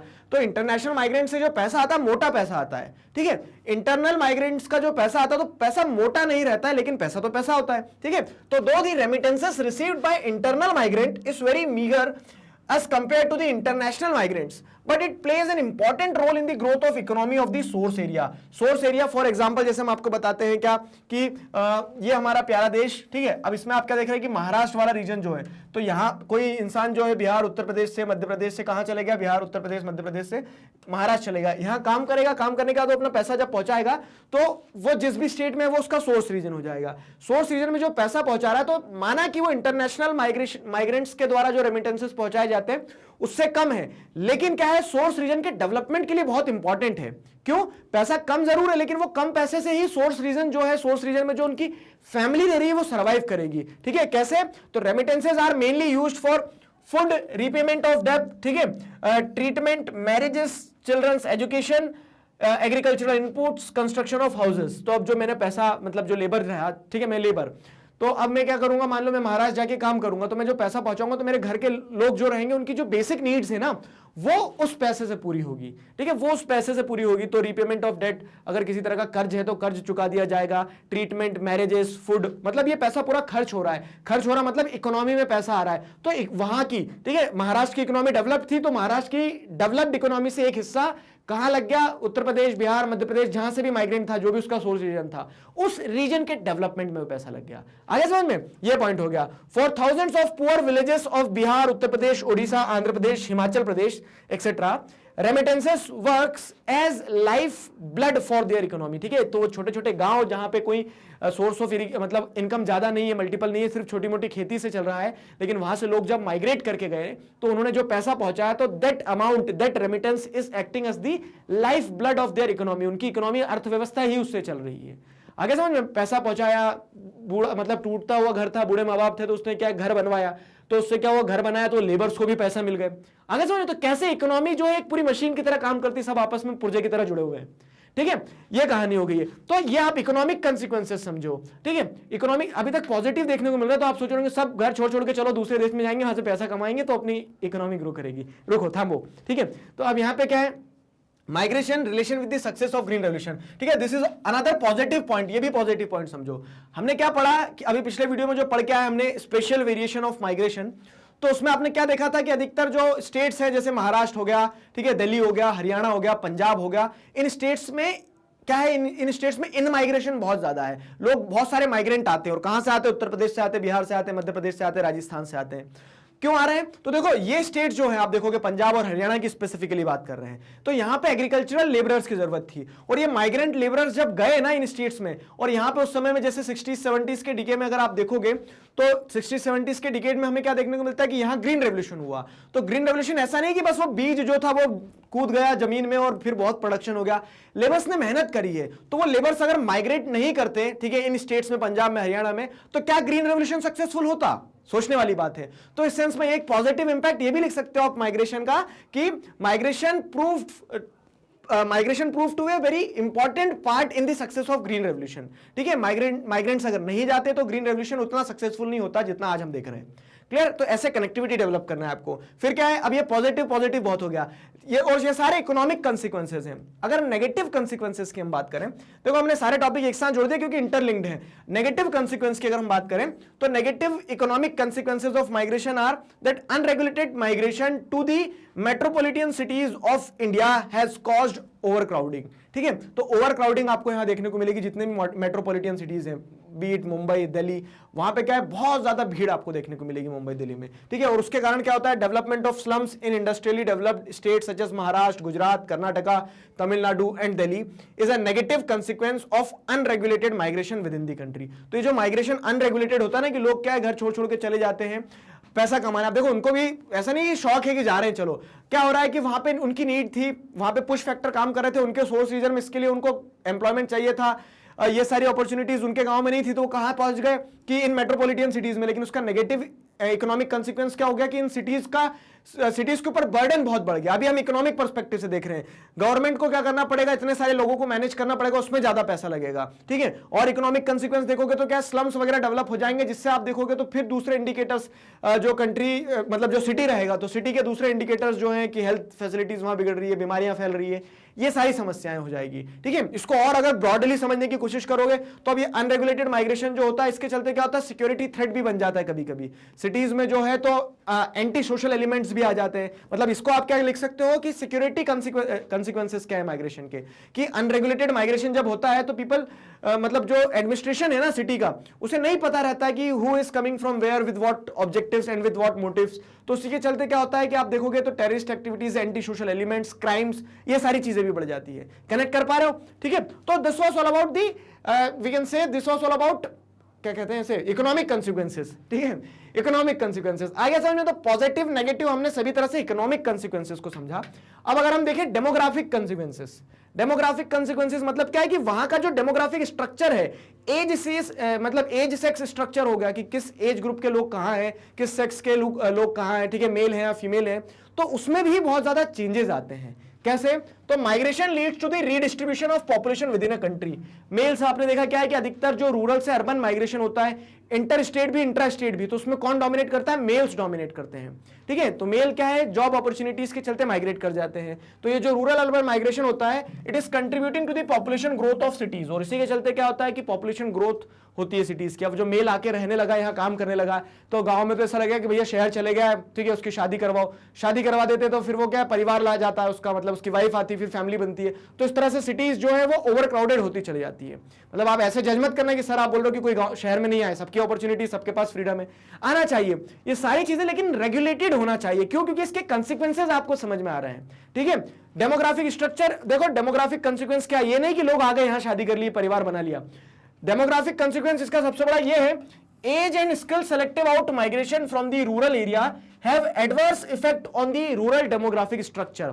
अब क्या होता है, जो माइग्रेशन हो रहा है ना रूरल से अर्बन, ये जो रूरल अर्बन माइग्रेशन हो रहा, तो एज और स्किल सेलेक्टिव आउट। एज मतलब क्या है कि आप देखोगे तो ऐसा नहीं कि 80 साल के बुजुर्ग दादाजी जो है वो गांव छोड़ के शहर आएंगे, बोलेंगे कि चलो काम करने जा रहा हूं। कौन माइग्रेट करेगा? मतलब मोस्टली ऑब्जर्व किया जाता है कि जो यंग एज रहती है, 15, 17, 18 साल से लगा के आप देख लो तो 30 साल तक के लोग जो हैं वो माइग्रेट कर जाते हैं गांव से शहर में। क्यों? क्योंकि उन्हें अभी काम करना है, पैसा कमाना है। Skill selective out, skill selective out मतलब गांव में कोई है, किसी को क्या काम आता है, कारपेंट्री का काम आता है, किसी को आयरन स्मिथ का काम आता है, तो ऐसे स्किल सेलेक्टिव आउट माइग्रेशन हो जाएंगे। ठीक है, स्किल्स, कोई एजुकेटेड है तो वो क्या सोचेगा कि गाँव में क्या है, चलो कहाँ जाए, शहर में जाए, वहां पर मैं अपने इस एजुकेशन की मदद से कुछ कर पाऊंगा। ठीक, तो उसके चलते जब एज और स्किल सेलेक्टिव आउट माइग्रेशन होता है ना, तो इसका इंपैक्ट क्या होता है कि रूरल एरियाज जहां पे लोगों की जरूरत है कि आप, अगर आपके पास कोई स्किल्स है, आप अपने उन स्किल्स का इस्तेमाल करके उस रूरल एरिया को डेवलप करो, तभी तो हम कहेंगे कि इक्वल डेवलपमेंट होगा। कहां पे? पूरी कंट्री में। लेकिन जब इस तरह से माइग्रेशन होता है, एज और स्किल सेलेक्टिव आउट माइग्रेशन होता है, तो have adverse effect on the rural demographic structure. सबसे पहले तो क्या है कि आप देखोगे, पता है ये एक ऑब्जर्व करने वाली चीज है, because I am from a rural background, तो मैं समझता हूं उस चीज को।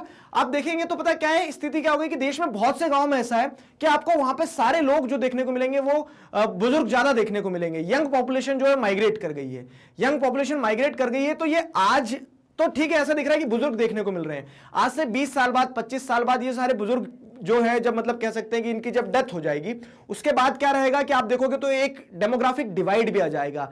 हो सकता है कि ये हो जाए कि सारे बुजुर्ग की डेथ होते चली जाएगी, अब बहुत कम परसेंट ऐसा होता है जो लौट के अपने गांव जाता है वापस, तो वो जो रूरल इकोनॉमी थी, रूरल डेमोग्राफिक स्ट्रक्चर था, वो पूरा का पूरा कोलैप्स हो जाएगा। ठीक है, it is a matter of concern, उस चीज को उस पर्सपेक्टिव से भी देखा जाना चाहिए। ठीक, तो age and skill selected out migration from the rural area have adverse effect on the rural demographic structure which is a matter of concern. However, high out migration from Uttarakhand, Rajasthan, Madhya Pradesh and eastern Maharashtra have brought serious imbalance in age sex composition in these states। ठीक है, तो ये rural urban में जो हुआ ही है, उसी के साथ साथ में स्टेट्स में अगर जैसे देख रहे हैं तो उत्तराखंड, राजस्थान, मध्य प्रदेश, ईस्टर्न महाराष्ट्र, इन स्टेट से जैसे क्या होता है कि माइग्रेशन हो गया, मेल का बहुत ज्यादा माइग्रेशन हो गया, तो अब क्या हो जाएगा, age sex composition in states का पूरी तरह से बिगड़ जाएगा। ठीक है, तो आपको वहां क्या देखने को मिला कि फीमेल जो है सेक्स कंपोजिशन में फीमेल का जो प्रपोर्शन है वो फेवरेबल हो रहा है। इसका मतलब ये नहीं कि फीमेल्स बहुत ज्यादा क्या है, मतलब विमेन की जो स्थिति है वो बहुत सही हो गई है। इसका एक कारण ये भी हो सकता है कि सारे मेल्स माइग्रेट कर दे तो वहां पे फीमेल ही बची है। ठीक है, एज ग्रुप में भी आप देखोगे तो यंग पॉपुलेशन कम है। ठीक है, तो अब क्या हो रहा है देखो समझना, डिपेंडेंट पॉपुलेशन जो होती है और इंडिपेंडेंट पॉपुलेशन जो होती है, तो चिल्ड्रन और चिल्ड्रन के बाद में हम कह सकते हैं जो ओल्ड एज पॉपुलेशन है वही अगर गांव में रह जाएंगे सिर्फ, ठीक है, और विमेन रह जाएंगी, तो उससे होगा क्या कि वहां जो वर्किंग पॉपुलेशन, मतलब विमेन भी वर्किंग पॉपुलेशन होती है, अभी आगे आप समझोगे कि विमेन के ऊपर ये प्रेशर आ जाएगा। हम जो कह रहे हैं ना कि majority of the women are, majority of the farmers या फिर कह सकते हैं फार्म लेबरर्स आर विमेन, तो उसके पीछे का कारण ये है क्योंकि मेल जो है, ठीक है, वो क्या कर जाते हैं, माइग्रेट कर जाते हैं, तो फार्म लेबरर्स फिर फीमेल बनती है। ठीक, तो बहुत सारी चीजें और आपस में इंटरलिंक्ड होती है, और माइग्रेशन को आप मेरे हिसाब से समझ रहे हो अच्छी तरह से, आपको ऐसे वगैरह लिखना में एक बहुत अच्छा ब्रॉड पर्सपेक्टिव समझ में आएगा। तो इकोनॉमिक कंसीक्वेंस देख लिया हमने, डेमोग्राफिक कंसीक्वेंस क्या होता है माइग्रेशन का, नेगेटिव कंसीक्वेंस है वो देख लिया हमने। ठीक है, similar imbalance are also brought in the recipient states, और फिर जैसा हम देख रहे हैं कि रूरल एरिया से और ये जो आउट माइग्रेशन जिन स्टेट से हो रहा है वहां पे तो इंबैलेंस क्रिएट हो ही रहा है, उसी के साथ साथ जिस स्टेट में जाएंगे वहां भी इंबैलेंस क्रिएट होगा। आप देखोगे तो क्या हो रहा है कि मेट्रोपॉलिटन सिटीज में आपको मेल वर्कर्स जब ज्यादा माइग्रेट करेंगे तो वहां पे मेल, वहां का एज सेक्स कंपोजिशन क्या होगा, मेल्स वहां डोमिनेट कर जाएंगे। ठीक है, तो इस तरह से क्या है कि इंबैलेंस दोनों ही जगह क्रिएट होता है, and this is the demographic consequence of migration. ठीक है, डेमोग्राफिक कंसीक्वेंस ऑफ माइग्रेशन के बाद में हम पढ़ते हैं सोशल कंसीक्वेंसेस। सोशल कॉन्सिक्वेंसेस मतलब आप सामाजिक स्तर पे देखो क्या समस्याएं आती है। तो migrants act as agent of social change. सामाजिक बदलाव कैसे आता है, समझना है चीजों को कि आप जब तक कह सकते हैं कि आप मान लो कहां रह रहे हैं, साउथ इंडिया में रह रहे हैं और आप नॉर्थ इंडियन स्टेट्स में माइग्रेट करेंगे। ठीक है, तो नॉर्थ इंडियंस की जो अंडरस्टैंडिंग है साउथ इंडियंस को लेके वो कब डेवलप होगी, जब वो साउथ इंडियंस के साथ में मिलेंगे, उनके कल्चर को समझेंगे। ठीक है, सिमिलरली अगर आप साउथ इंडिया में रह रहे हैं तो आपकी जो अंडरस्टैंडिंग है नॉर्थ इंडियंस को लेके वो कब डेवलप होगी, जब आप नॉर्थ इंडियंस से मिलेंगे, उनके साथ रहेंगे, उनके कल्चर को समझेंगे। ठीक है, तो समाज में बदलाव ऐसे ही आता है ना, और कि हम क्या स्टीरियोटाइप्स तोड़ते हैं। मान लो क्या कि हमने ये मान के चल दिया क्या कि केरला के लोग जो हैं तो केरला के लोग तो ऐसे होते हैं, ये मान के चल रहा है कोई एक इंसान। ठीक है, तो वो एक स्टीरियोटाइप बना लिया उसने। अब क्या है, वो स्टीरियोटाइप को तोड़ना होगा हमें एज ए नेशन। अगर अपने आप को समझना है, एक दूसरे के कल्चर को समझना है, तो वो कब हो पाएगा, जब हम एक दूसरे से मिलेंगे, एक दूसरे को जानेंगे, समझेंगे, एक दूसरे के कल्चर को देखेंगे। ठीक है, और वो कब होगा, तो जब आप एक साथ एक जगह पे इकट्ठे होंगे। वो कब हो सकता है कि मान लो कि महाराष्ट्र की किसी यूनिवर्सिटी में दोनों का, एक उत्तर प्रदेश के बच्चे का और एक केरला के बच्चे का, दोनों का एडमिशन होता है, वो एक दूसरे के साथ मिलते हैं, तो उससे क्या हो रहा है कि समाज में एक बदलाव आ रहा है, स्टीरियोटाइप्स खत्म हो रहे हैं। आया समझ में? तो वैसे ही सोशल कंसीक्वेंसेस की हम जब बात करते हैं तो माइग्रेंट्स जो होते हैं ना, माइग्रेंट्स वो किसी भी पर्सपेक्टिव से हो, एजुकेशन, हेल्थ, एम्प्लॉयमेंट, ठीक है, जब लोग माइग्रेट कर जाते हैं, जैसे दिल्ली हो गया, मुंबई हो गया, चेन्नई हो गया, बेंगलोर हो गया, ठीक है, पुणे हो गया, तो ये ऐसे सिटीज है जहां पे आपको पूरा का पूरा देश देखने को मिल जाएगा। मतलब हर स्टेट से, हर डिस्ट्रिक्ट से लोग आते हैं, यहाँ रहते हैं, तो आपको पूरी कंट्री का कल्चर एक सिटी में देखने को मिल रहा है। ठीक है, एक दूसरे के साथ रह रहे हैं तो लोग एक दूसरे को समझ रहे हैं और एक सामाजिक बदलाव आ रहा है, अंडरस्टैंडिंग डेवलप हो रही है सबके बीच में। ठीक है, तो migrants act as a agent of social change. The new ideas related to new technologies, family planning, girls education etcetera get diffuse from urban to rural area through them. ठीक है, तो ये देखो मैंने आपको एक अंडरस्टैंडिंग वाला जो पॉइंट है वो तो बता दिया आउट ऑफ द कंटेक्स्ट, लेकिन मेन और सोशल चेंज को अगर समझोगे ना, मेन सोशल चेंज क्या आ रहा है पता है, ये आ रहा है new ideas related to new technologies, family planning, girls education. ठीक है, I will emphasise on this, समझना इस चीज को। क्या हो रहा है कि अब अर्बन एरिया, जैसे मान लो कि एक फैमिली थी, गांव में रहती थी, वो कहाँ चले गए, शहर में चले गए, वहीं सेटल हो गए, वहां पढ़ने लगे, उनके बच्चे हो गए, उनके बच्चों को पढ़ाने लगे, सारी चीजें। ठीक है, तो अब क्या होगा कि उस इंसान ने क्या देखा, उस इंसान ने देखा कि हाँ लाइफ अर्बन एरियाज में कितनी आगे निकल गई लाइफ, अर्बन एरियाज में कैसे चेंज आ गए। रूरल एरियाज शायद अभी उस पार पे नहीं आए हैं, ठीक है, उस बराबर पे नहीं आए हैं। तो उस कारण से क्या हुआ, उस कारण से जब ये इंसान कभी गांव अपनी छुट्टियों में वापस लौट के जाएगा ना, तो ये क्या बताएगा, ये वो सारी चीजें बताएगा, ये माइग्रेंट हर वो चीज को बताएगा जो उसने सीखी है इतने सालों में शहर में रहते हुए। तो नई टेक्नोलॉजी के बारे में, फैमिली प्लानिंग के बारे में, गर्ल्स एजुकेशन के बारे में, इन सारी चीजों के बारे में जो आइडियाज है वो अर्बन एरियाज से रूरल एरियाज तक पहुंचेंगे। ठीक है, रूरल इकोनॉमी को अर्बन एरियाज में लोग कब समझेंगे, जब वो गांव के लोगों के साथ मिलेंगे। ठीक है, तो इस तरह से क्या है, आप देख रहे हो कि सामाजिक बदलाव आता है। ठीक है, तो ये एक इंपॉर्टेंट, या फिर इसको क्या कह सकते हैं हम, एक पॉजिटिव कंसिक्वेंस हो गया, positive social consequence of migration ये है कि इंटरमिक्सिंग ऑफ द पीपल, ठीक है, intermixing and development of an understanding is ensured with the help of migrants। ठीक है, migrants play a very important role in this, ठीक है, in bringing this social change। अब अगर हम देखें तो migration leads to intermixing of people from diverse cultures. अब देखो इंटरमिक्सिंग जो हो रही है तो उसका पॉजिटिव नेगेटिव दोनों कॉन्सिक्वेंसेस है। एक ये सोशल चेंज आ रहा पॉजिटिव, दूसरा क्या है, evolution of composite culture and breaking through the narrow considerations and widens up the mental horizon of the people at large. मतलब वही मैंने बताया कि स्टीरियोटाइप्स का खत्म होना, लोगों की एक्सेप्टेबिलिटी को बढ़ाना। ठीक है, लोग जो है तो क्या है, मेंटल होराइजन जो है लोगों का वो खुलता है कि नहीं यार सारे लोग अच्छे हैं। ठीक है, हमें उनके साथ समय बिताना पड़ता है, थोड़ा सा उन्हें समझना पड़ता है। ठीक है, जो स्टीरियोटाइप्स, और ये चीज पता है हमारे कंट्री में बहुत स्पेसिफिक भी है कि रीजनलिज्म एक बहुत बड़ा फोर्स हो जाता है। जब आप इसको कॉम्प्रिहेंसिव पढ़ते हो तो आप इसको पॉलिटिकल एंगल से देखना, इसको कभी आप इसको ज्योग्राफिकल एंगल से देखना। रीजनलिज्म कैसे हो जाता है कि नॉर्थ ईस्ट के लोग जो हैं, ठीक है, बहुत इंपॉर्टेंट पॉइंट बता रहा हूं, समझना इसको, पता नहीं कितने जोर से लगेगी आपको। ऐसा माना जाता है कि एक नॉर्थ इंडियन जो है और दूसरा नॉर्थ इंडियन जो है तो वो ज्यादा एक दूसरे के करीब, एक दूसरे के क्लोज है। ठीक है, वो दोनों जो है आपस में दोस्ती करना ज्यादा प्रीफर करेंगे अगर कंपेयर किया जाए उस नॉर्थ के इंसान को नॉर्थ ईस्टर्न स्टेट के एक इंसान के साथ में। क्यों, तो बस वो है कि उनका मतलब फिजिकल अपीयरेंस ऐसा है कि वो आपको ज्यादा किस तरह से दिखते हैं, चाइना या फिर वैसे दिखते हैं, तो हम उन्हें चीनी कह देते हैं बहुत आसानी से। ठीक है, तो ये क्या कर रहा है, एक तरह से सोशल डिवाइड क्रिएट करता है माइग्रेशन। मतलब ये इस तरह का जो स्टीरियोटाइप्स हैं सोशल डिवाइड क्रिएट कर रहे हैं। माइग्रेशन यहाँ पे पॉजिटिव रोल प्ले करता है कि जब नॉर्थ ईस्ट के लोग माइग्रेट करके दिल्ली में आते हैं, ठीक है, उनके दिल्ली में फ्रेंड बनते हैं, ठीक है, जो कि नॉर्थ इंडिया के हो सकते हैं, जो कि साउथ इंडिया के हो सकते हैं, तो वो एक दूसरे को समझेंगे। ठीक है, and this will lead to the opening up of mental horizon. ठीक है, मेंटल होराइजन खुलेगा, लोग एक दूसरे को पॉजिटिवली एक्सेप्ट करना सीखेंगे। तो this is the positive social consequence. वहीं पे नेगेटिव सोशल कंसिक्वेंस क्या है माइग्रेशन का, ये भी समझ लो कि एनोनिमिटी मतलब क्या है, गुमनामी। एक तरह से क्या हो जाता है कि हम देखते हैं कि माइग्रेट करके आ गए, अब वो नॉर्थ ईस्ट का इंसान अकेला माइग्रेट करके आया, उसकी नीड्स थी, क्या नीड्स थी, ठीक है, वो जो हमारा भाई है उसकी ये जरूरतें थी कि उसको ऐसा लग रहा था कि यार एजुकेशन अपॉर्चुनिटीज दिल्ली में अच्छी है, लेकिन यहाँ पे क्या हो रहा है कि ही इज एनोनिमस, कोई नहीं जानता है, गुमनामी में है वो। ठीक है, उसके दोस्त नहीं है, और लोग जो है तो वो स्टीरियोटाइप्स के चलते क्या है, अगर खत्म नहीं हुए स्टीरियोटाइप्स तो उसको नेग्लेक्ट करते हैं, तो उसके चलते which creates a social vacuum and a sense of dejection, उसे ऐसा उखड़ा उखड़ा लगता है। ठीक है, among individuals continued feeling of dejection may motivate people to fall in the trap of anti-social activities like crime and drug abuse। और उसी के चलते क्या है कि जब एक इंसान, देखो human being is a social animal, समाज में हमें एक साथ रहना पड़ता है, और अब कोई अगर कंटिन्यूस डिजेक्शन फेस करेगा ना just because of his geographical factor और we can say physical appearance, तो उस कारण से क्या होता है कि he is more vulnerable to the anti social activities, जैसे क्राइम, बहुत आसानी से हथियार उठा सकता है, ड्रग अब्यूज, ये सारी चीजें, गलत रास्ते पे जा सकता है वो इंसान। क्यों, क्योंकि वो समाज में घुला मिला ही नहीं है। ठीक है, तो सोशल कॉन्सिक्वेंसेस पॉजिटिव नेगेटिव दोनों समझ में आए, आशा करते हैं समझ में आए हैं। अब अगर और देखें तो एनवायरमेंटल कॉन्सिक्वेंसेस भी होते हैं।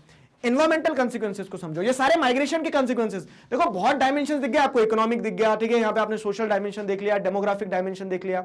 ठीक है, वैसे एक एनवायरमेंटल कॉन्सिक्वेंसेस की अगर हम बात करें तो रूरल अर्बन माइग्रेशन होता है, मतलब रूरल से अर्बन एरिया में लोग आए। अब रूरल से अर्बन एरिया में लोग आए, चलो जॉब अपॉर्चुनिटीज, एजुकेशन, हेल्थ, इस पर्सपेक्टिव से आए, लेकिन जब वो अर्बन एरियाज में आ गए ना तो अर्बन एरियाज ओवर क्राउडेड हो जाएंगे, बहुत भीड़ आ गई यहाँ पे। अब ओवर क्राउडेड हो जाएंगे तो हमने देखा कि हाँ उससे बहुत सारी समस्याएं, सर हम समझ रहे हैं कि इकोनॉमिक प्रॉब्लम, स्लम्स का डेवलप होना, ये सारा वो तो है ही, ठीक है, वो सेकेंडरी चीज है। प्राइमरी कंसर्न क्या होना चाहिए पता है कि नेचर में रिसोर्सेज लिमिटेड है। आप जहां रह रहे थे आपके लिए रिसोर्सेज वहां थे, लेकिन आप जब माइग्रेट करके आते हो तो आप क्या करोगे, नई जगह पे जो रिसोर्सेज है जिसमें पहले से ही कंपटीशन चल रहा है, और खास करके अर्बन एरियाज में आप देखोगे तो पॉपुलेशन डेंसिटी बहुत ज्यादा होती है, तो उस कारण से क्या होगा कि वहां जब पॉपुलेशन डेंसिटी बहुत ज्यादा होती है तो वहां ओवर क्राउडिंग होती है और नेचुरल रिसोर्सेज को अंधाधुंध एक्सप्लॉइट किया जाता है। ठीक है, और उस कारण से क्या होता है, उस कारण से एनवायरमेंटल कंसिक्वेंसेस नेगेटिव होते हैं। एनवायरमेंटल कंसिक्वेंसेस माइग्रेशन के हमेशा ही नेगेटिव रहने वाले हैं। ठीक, तो pressure on the existing social and physical infrastructure in the urban areas, This ultimately leads to unplanned growth of urban settlement and the formation of slums and shanty colonies. ठीक है, slums वगैरह का बनना, सेंटी कॉलोनीज का create होना, वो सारी समस्याएं रहेगी। और ये ओवर क्राउडिंग जो है तो it is responsible for the over exploitation of natural resources. मैंने बताया ना कि हम बढ़ सकते हैं, हमारा कुछ नहीं है, मतलब मल्टीप्लाई बहुत तेजी से हो रही है ह्यूमन पॉपुलेशन तो, लेकिन आप रिसोर्सेज की जब बात करोगे वो उतनी तेजी से नहीं बढ़ते हैं। ठीक है, तो over exploitation of natural resources, cities are facing the acute problem of depletion of ground water. This is one of the major concern. ये तो आपने फील भी किया होगा, गर्मियों में जैसे सोसाइटी वगैरह में पानियों की कमी हो जाना, ठीक है, पानी की कमी हो गई, फिर उसके बाद में क्या आप पॉल्यूशन देखोगे तो एयर पॉल्यूशन है बहुत ज्यादा, disposal of sewage and management of solid waste. अब लोग रहेंगे कचरा भी करेंगे, ठीक है, कचरा करना तो ह्यूमन बींग्स की क्या कह सकते हैं कि एक इनहेरिटेड वो है कि हाँ कचरा करना है। ठीक, तो ये सारी समस्याएं जो अर्बन एरियाज में ज्यादा देखने को मिलती है, और ये कहीं ना कहीं ये सारी समस्याएं जो है तो they are creating environmental problems. तो there are negative consequences, environmental consequences of migration. ठीक है, तो सिटीज में इस तरह से आप देखोगे पॉल्यूशन वगैरह ये सारी चीजें भी आपको देखने को मिल जाएगी। ठीक, तो डेमोग्राफिक और उससे जुड़ा हुआ है, यहाँ पे आप समझ सकते हो। अदर्स में अगर और डायमेंशंस आप देखना चाहो तो जैसे मैंने आपको एक सिक्योरिटी वाला बताया, माइग्रेशन में क्या होता है, अनप्लान्ड माइग्रेशन में सिक्योरिटी थ्रेट्स रहते हैं सिटीज को। सिटीज के साथ साथ में क्या होता है, जैसे इंटरनेशनल माइग्रेशन होता है तो आप कह सकते हैं पोरस बॉर्डर्स जो होती है वहां से लोग तारों के नीचे से घुस के आ जाते हैं, तो वो क्या बनते हैं, हमारे लिए एक चैलेंज बन जाते हैं। ठीक है, तो वो तो एक इशू है। उसके अलावा देखोगे तो migration affects the status of women directly और indirectly, positively and negatively in both sense. ठीक है, तो अगर आप ऐसा आ जाता what is the impact of migration on women, ठीक है, जो डिस्क्रिप्टिव मेंस वगैरह में आंसर लिखोगे तो वहां पे बहुत जेनरिक अगर पूछ लिया गया कि माइग्रेशन का नेगेटिव इंपैक्ट विमेन के ऊपर क्या होता है बताओ। ठीक है, तो पॉजिटिव नेगेटिव दोनों हो सकता है, डायरेक्ट इनडायरेक्ट दोनों हो सकता है। समझो कैसे। सबसे पहली चीज तो क्या है जो मैंने आपको बताया कि we have observe this fact that the proportion of agricultural labour, ठीक है, उसमें क्या है, फीमेल ज्यादा होती है। तो वो क्यों होती है, क्योंकि in rural areas male selective out migration living their wives behind put extra physical and mental pressure on the women. ठीक है, तो मेल्स तो चले गए पैसे कमाने बाहर, अब महिलाएं जो है, फीमेल जो है, उनकी पत्नियां जो है वो घर रह जाती हैं, तो उनके ऊपर क्या होता है, एक्स्ट्रा प्रेशर आ जाता है, फिजिकल मेंटल हर सेंस में प्रेशर आ जाता है। उन्हें काम ज्यादा करना पड़ेगा, क्यों, क्योंकि वो पूरी खेती बाड़ी खुद महिला को संभालना पड़ेगी। ठीक है, फिर उसके अलावा जैसे देखोगे तो अब अकेले परिवार संभालना है, तो ये सारे चैलेंजेस जो रहते हैं विमेन को नेगेटिवली इफेक्ट करते हैं माइग्रेशन के, specifically the out migration in rural areas. ठीक है, ग्रामीण क्षेत्रों में जो आउट माइग्रेशन होता है उसका ये नेगेटिव इंपैक्ट होता है।